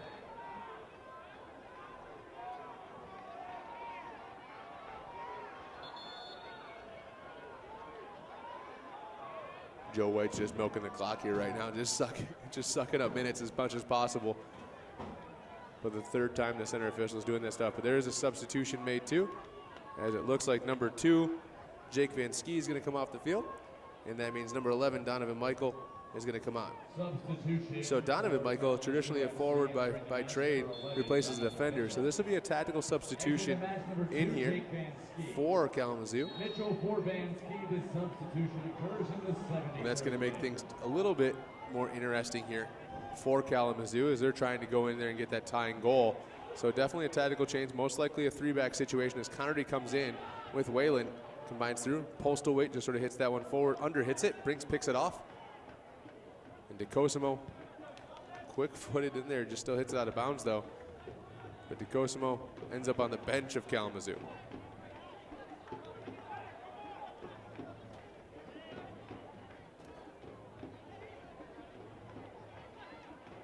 Ball played in. It's like, and an offsides call. And that's the second one in 2 seconds where he's been offsides and he follows through. It's the same player that hit Joe White a minute ago. Looks like our officials finally looking about realize it is the same player, and now it is going to be a yellow card issued to number 39, Mario Diaz. He's going to sit on a yellow now too. I think our center official got as confused as I did about a couple minutes ago with figuring out which player it was. Yellow card caution issued to Kalamazoo FC, number 39. Stadium announcer Jake Levy getting a little bit more into the action. Getting excited as well as the atmosphere is starting to pick up here at Hausman Field. The sun starts to set. Nice little sunset in the west over there. Big orange sun. Right behind the head of Joe White. Joe White just smashes this up the field.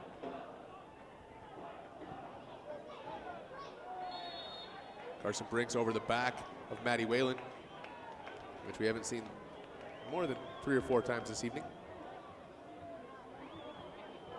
DeCosimo jogs over to take this one as well.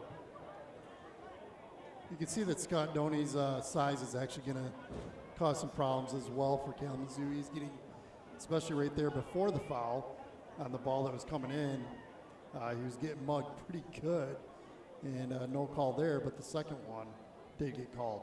Yeah, 75th minute here, still 1-0 GR. Ball flighted from DeCosimo. It's going to get flicked off of Nicholas, and that's going to be a corner kick for GR. I believe their second corner of the night. DeCosimo is going to jog over and take this one as well. You know what? For as many things have been going on so far for GRFC, it's still only a 1 goal a game. You know, and that's where it sort of gets tight. 15 minutes left in the game, 15 more minutes of regulation. You start to tighten up a little bit because you don't have that cushion to play with, and realistically, that can prove to be the advantage of Kalamazoo. Well, definitely the next goal in this game is going to be the impactful, most important goal. You know, do we go up 2-0 or does it become 1-1? Yeah, as that corner kick goes through from DeCosimo, it goes right out for a goal kick. Walker jogs to take it. And the longer you keep it like this, the more so you let Kalamazoo stay in it. And the tactical change is on. You can see basically Al-Jabali, looks like Diaz and Michael all up top in a 3-front formation. And then you see basically that 4-3-3 shape happen, or maybe a 3-4-3 really, and what they're trying to do. Yeah, it's a 4-3-3. But they're just trying to come up and get that opportunity. Ifadarati misses that one. He's going to be offsides. Referee hasn't seen it yet. DJ hammers it anyways, and one hops into the wall here at Hausman Field. Yeah, the intensity level for Kalamazoo is going to rise right now as we're in the final 15 minutes. You know, as important as the GRFC game is on Sunday with Ann Arbor, this game is just as important for Kalamazoo to stay in that playoff race. Yeah, and Kalamazoo just wants to get anything they can get at it. Kalamazoo can finish the season right now. If they win out at 31 points, GR can win out at 34. So it's one of those things that's super important. Here's the next substitution. And it looks like jogging off the field is Liam Bickett. And this is another tactical shift in how they do things, because Liam Bickett's going to be the one that's coming off, and number 18, Jalen Shannon's the one that's going to come on. So GRFC substitution entering the match, number 18, Jalen let's see how Shannon. things work a little bit. And exiting number 4, Liam Bickett. And Shannon's just going to sort of sit back into that midfield spot as well. Shannon plays his collegiate ball at Western Michigan University. Had a start against FC Columbus earlier this year. Strong, fast, quick athletic player. Basically what we heard him when I talked to head coach, or sorry, club president Matt Roberts. Oh, good tackle by Postlethwaite right up there. Now the service behind Doney a little bit. It's going to find Matty Whalen. Whalen sort of keeps it, hops over one tackle. DeCosimo to Whalen now. Whalen plenty of time and opportunity to pick out Scott Doney. And it's just over top. And Doney gets chopped down in the back. And it's going to be an offside before that happens. Doney took the brunt of that as he falls down pretty hard. But back to the Jalen Shannon story. Talking to GRFC president Matt Roberts. He said there's a lot of similarities in what he does athletically to Brandon Bai. If anybody knows in the West Michigan or national MLS stuff, Brandon Bai is one of the best products to come out of Michigan. The state of Michigan, as he played his collegiate ball at Western Michigan University and then got drafted to the MLS and plays his MLS ball with the New England Revolution. So when you say that he's got a lot of qualities similar to Brandon Bai, that's a pretty big compliment. Well, especially when you're talking the disparity in MLS versus NPSL. You know, obviously we're third division, you know, and MLS is the top division. You know, but again, like you said, using that comparison says a lot about the type of player he is. Yeah, and getting those players in the NPSL is what you want to do. It's an amateur, basically an amateur league, but you want to get those players in at the levels they can get in and play in the offseason as much as possible. It just allows these guys opportunities to get better and better and better and better. And players like Scott Doney, who played collegiately at Buffalo, played a lot of years, played his college career. You get that experience there. As Ifadarati goes in there, as Walker over jumps him, no problem. Walker thought about rolling it out right away to Nicholas, but decided not to. But it's just a great opportunity, like, to keep the soccer going as much as possible in the United States and trying to keep soccer to growing as much as it possibly can. Because quite frankly, with how big we are and the amount of people we are, the melting pot of our country, we generally underperform on the world stage. So the more experience we generally can get, hopefully the better. No, I was talking about that with a couple buddies of mine at halftime. You know, we talked about why are we so far behind in the men's game yet ahead in the women's game. But in the women's game on the national level, the rest of the world is starting to catch up to us. Looks like two more substitutions here happening. One's going to be Nicholas Newman off the field for Kalamazoo. And he's going to be replaced by number 17, David McGowan. And exiting number 6, Nicholas Newman. Again, that's Magellan for Newman. And then it was number 44, Mikkola, coming on the field for Matty Whalen. So Whalen gets a break as well, and Max Mikkola, number 44, going to come on for GRFC. Now their job is just to sew up these final points. Make sure you clear 3 points here in this game.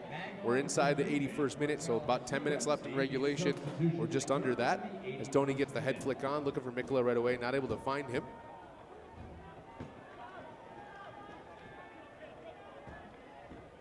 The ball's going to go off at Doney for a throw-in down there.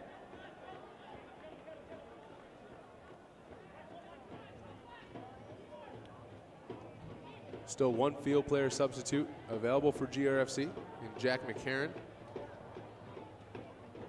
And one as well for Kalamazoo in number 25, Jared Hazen. Not sure if they're either going to get a run tonight. Looks like Hazen might be tying his boots on the touch to get a run.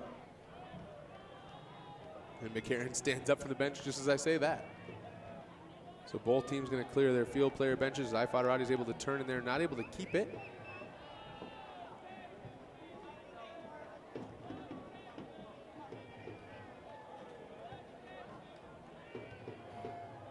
Ball sort of skipping through back and forth as Swike wins that. Ifadarati's able to keep it. Able to turn and get face up. Brings that ball back. TJ Still, man. The speed of play that TJ plays with is pretty impressive. Well, he's exerted a lot of energy tonight. He's been all over the field. He has done so many good things. Second half, he's been a little bit not consistent. He hasn't been creating much, but it's been more or less protecting the lead in this half. Great play by there by Mikkola. Comes on the field right there, able to get a corner out of the situation down there. It looks like the player from Kalamazoo was trying to shield the ball out of bounds. not able to do so as Mikula clears it off his shins. And it looks like McCarron's going to come on here.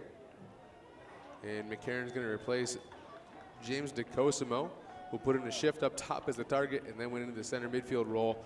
But that's the last show of the hands from GR.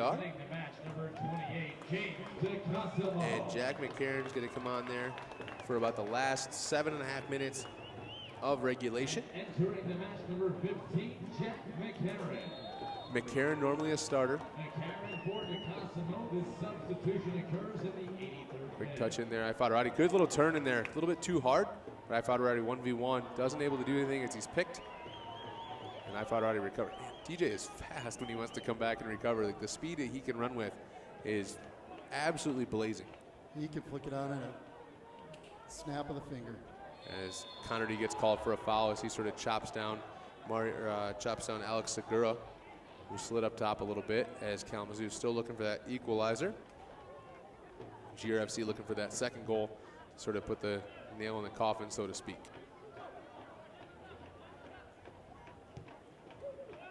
Big 7 or so minutes here for GRFC. Like we talked about earlier at the start of this game, this is one of those must-win situations where you basically have to win this game to sort of make it in your favor, so to speak, especially with Ann Arbor coming to town. And now I know we beat Ann Arbor 2-0 earlier in the year at Ann Arbor, but Ann Arbor's a quality team, just like Kalamazoo is. I mean, Ann Arbor's sitting third right behind us in the league. All these teams are quality teams. You can't let points go away.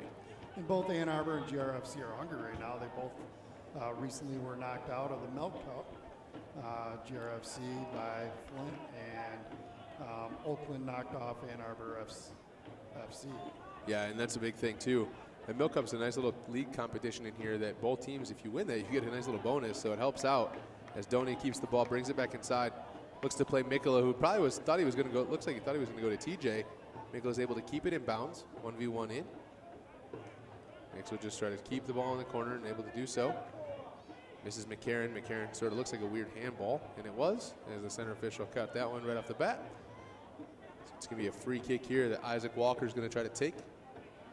In the 85th minute, still that 1-goal advantage off the early penalty kick by GRFC captain for the evening, Sam Obik, before it got turned over to Vanderlaan.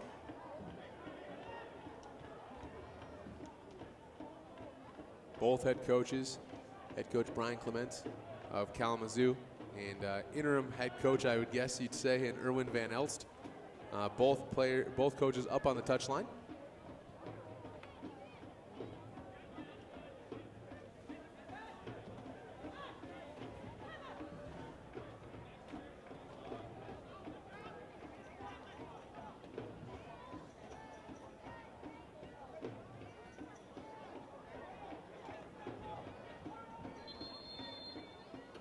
Referee spotted something there.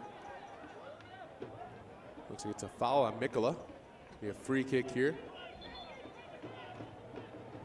that Procopio is going to take. He's going to push it right to the touchline. You really can't get much closer to off the field than that. Opportunity here.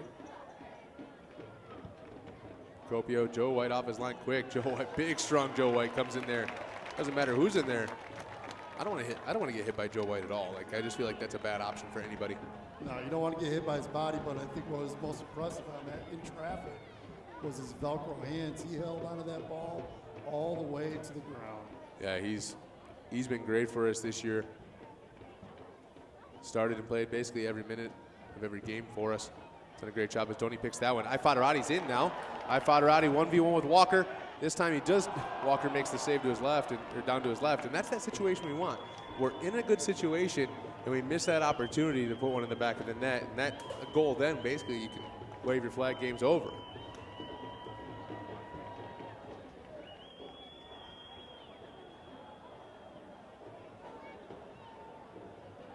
Connerty, big sliding block tackle in there, and it's going to roll out of bounds for a corner kick and just watch the clock tick down.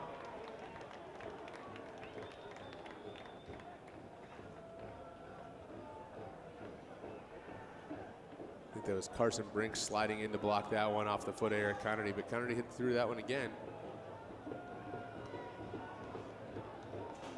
third corner kick of this game, I believe, for GRFC in the 88th minute. Mikkola to take with his in-swinging left foot.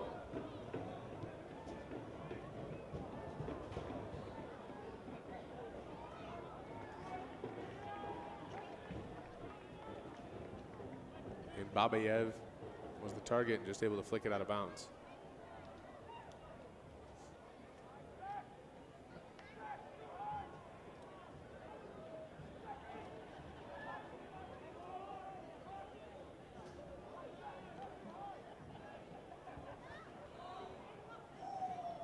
Kalamazoo flirting with that offside line, sit 3 players high the entire time, almost playing just a sweeper back there in Ruddock. As Yeltsin on the ball, hammers it up the field. Mikkola and Connerty not able to keep that in. It's Vitale, Procopio, good read by Mikkola. This time he's able to try to keep it. Sort of gets clipped and falls over, and the foul's gonna be called on Procopio, and that's gonna be a free kick for GRFC. And that's the things you want to see. If you're not going to keep the ball in possession, take up the fouls, soak those things in, and just slow the play down. The flow of play has been better the last few minutes, probably since that last yellow card. I think the official did a great job of getting the game under control, and a lot of the cheap stuff has been eliminated. Doney called for a foul. Kalamazoo takes it real quick, man. That ball barely stopped moving, and they're up the field right away. GRFC has to stay engaged and locked in. Anytime you sort of switch off, bad things happen.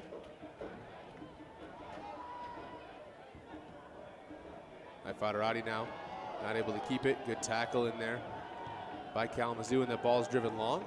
Jalen Shannon heads it back to Joe White. Joe White heads it back to Shannon, and 2 players from Kalamazoo end up on the ground. Great play by Jalen Shannon. Could as well be.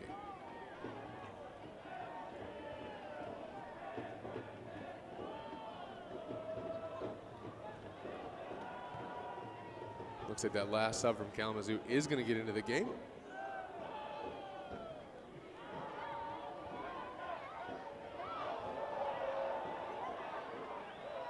Fadarati's not able to keep it there.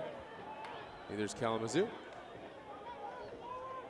Just plays it all the way back to Swike. Swike's going to go all the way back to Joe White. Joe White probably will take a shot here. Just a little short. He's got a pretty big leg. Yeah, absolutely. Post weight well read there. Doney's going to try to just run this down. Keep Yeltsin sort of honest with it. Make him play through Walker. Walker, great job under pressure. McCarron sort of fights through on Procopio. 4 minutes of stoppage time to be played. As Fadarati goes there, not able to keep it. Carson Brinks was a recover and just sort of smashes that in the play. So a minimum of 4 minutes of stoppage time for GRFC to see this through, and that one substitution that Kalamazoo has left is going to happen. This is number 30, Jordan Valite, going to come in. And I'm not sure who he's replacing because I can't see the back. Substitution for Kalamazoo FC entering the match, number 30, Jordan Vietti. And exiting number 5, Carson Brinks. And it's going to be Brinks coming off the field. Number 5, Carson Brinks. So another defender coming on. Valletti's going to come in too. And he's the one that's scored from Kalamazoo College in Lake Orion, Michigan. Did a great job there for them at K College. 77 games he played there for them, so he's no stranger to this. And it's going to be a throw-in for GRFC. But it could be an all-offensive try for Kalamazoo, with hopefully no reward for GRFC in there, as they want to try to close this one out as much as possible.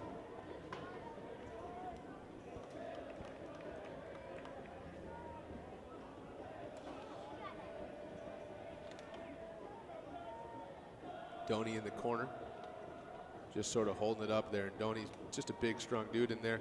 But Kalamazoo comes out screaming. This is Michael on the ball, under hard pressure from Swike. Now Connerty across, ball played in, Postal Weight. Great tackle by Postal Weight.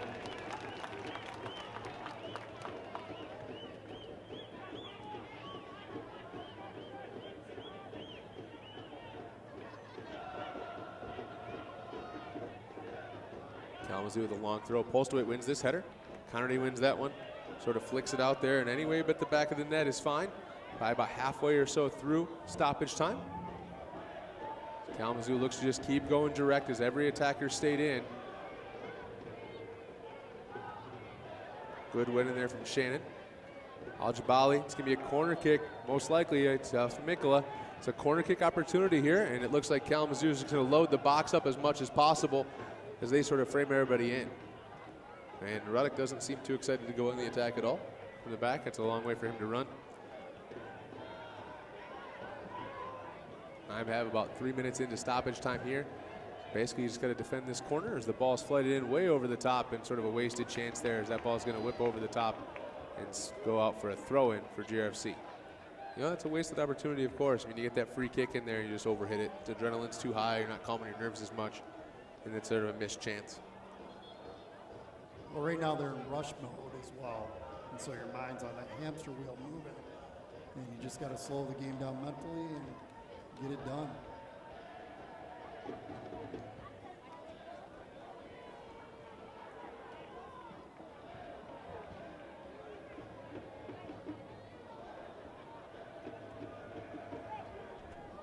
Good head flick by Doney there, trying to free Ifadarati, but it's cleared out of bounds for a GFC throw, so the clock keeps ticking. Center officials having a talk with Giuseppe Vitale.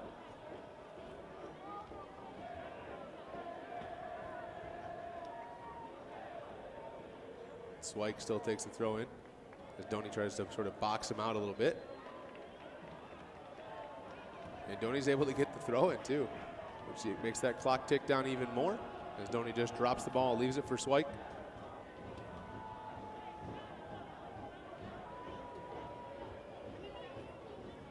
And it is going to be a throw in even though he tried to take a free kick. Ball's thrown to Doney now. This time Doney not able to keep it. It's going to be a throw in taken quickly by Kalamazoo. Kalamazoo's trying to take any little bit of chance they possibly can as Mikkola puts him under pressure.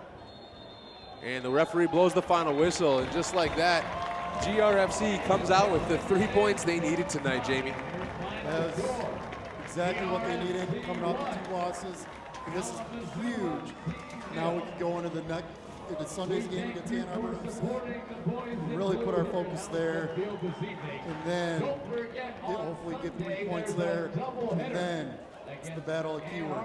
Yeah, make that trip over to Keyword Stadium. We're definitely no love lost between us and DCFC, of course. But I tell you what, you got to take care of business on Sunday first. You can't look forward to that at all. Right now, it puts us on right now at 22 points, puts us at a record of 7-2-1. So it puts us in a great spot, in a great situation, and sort of opens up that gap. But now the problem is it's a DCFC, GRFC, and Ann Arbor FC sort of competition for those top 2 spots. Well, that's what the next 2 games are all about. That's what you play for. Yeah, they definitely love the competition. I think when the game gets on even more, that's when you sort of want to perform at an even higher level. You know, looking at tonight, I think that early call, a big decision of the official, he took control of the game right away in 3 minutes, and that sort of got out of hand a little bit. But I think the PK is well deserved. I think DeCosmo set himself up, and Rudock run through the back of him. And I think you can't really argue the penalty call, can you? No, not at all. I mean, you wrap him up, and Cosmo did a great job of putting his body into Ruddock, and then the ball coming in. Ruddock, the only way that he could get to the ball is to go through to Cosmo. Cosmo set himself up pretty close to that near post, and the only way to get to that ball was to follow him. PK awarded. Beak nailed it home, upper 90 right side. Yeah, I think one of the players we got to look at tonight that I think did a lot of stuff, didn't get on the score sheet, of course, because we only had that 1 goal. I think Eric Connerty played lights out today. Eric Connerty did extremely well. TJ did pretty well for the most part in the first half. Second half, he was a little lost in the game, and then you look at Beak in the first half as well. Before he came off, he did tremendous things on that back line. But a big contest coming forward here and Sunday at 3 o'clock at Hausman Field. On the headset right now with us, GRFC President Matt Roberts. Matt, great result this evening. Mate, what a win. I mean, seriously, how great were the guys tonight just to get a result? It was such a tough result, but they grinded it out. Oh, Absolutely grinded. From the first minute on all the way through, we were just talking about it with Jamie here on the performance of Eric Connerty. I thought he did a great job this evening in the midfield, just working tirelessly across the field. Seriously, you guys have done a great job on this broadcast tonight. Eric Connerty was great tonight. The guys were great tonight. Sammy Beek, Vlad came in for him. What an unbelievable result for the GRFC tonight. And a great contest coming up at 3 o'clock p.m. on Sunday at Houseman Field, right? Ann God, Arbor I can't FC wait. coming to town. It's a great game. Wait for Sunday now. You know, we can't wait for it either. So tune in on Sunday. If you can't make it to Houseman Field, come out and see us. On behalf of GRFC, Jamie Bogart, my name is Justin Herndon. We'll see you at 3 o'clock on Sunday. Have a great weekend, folks.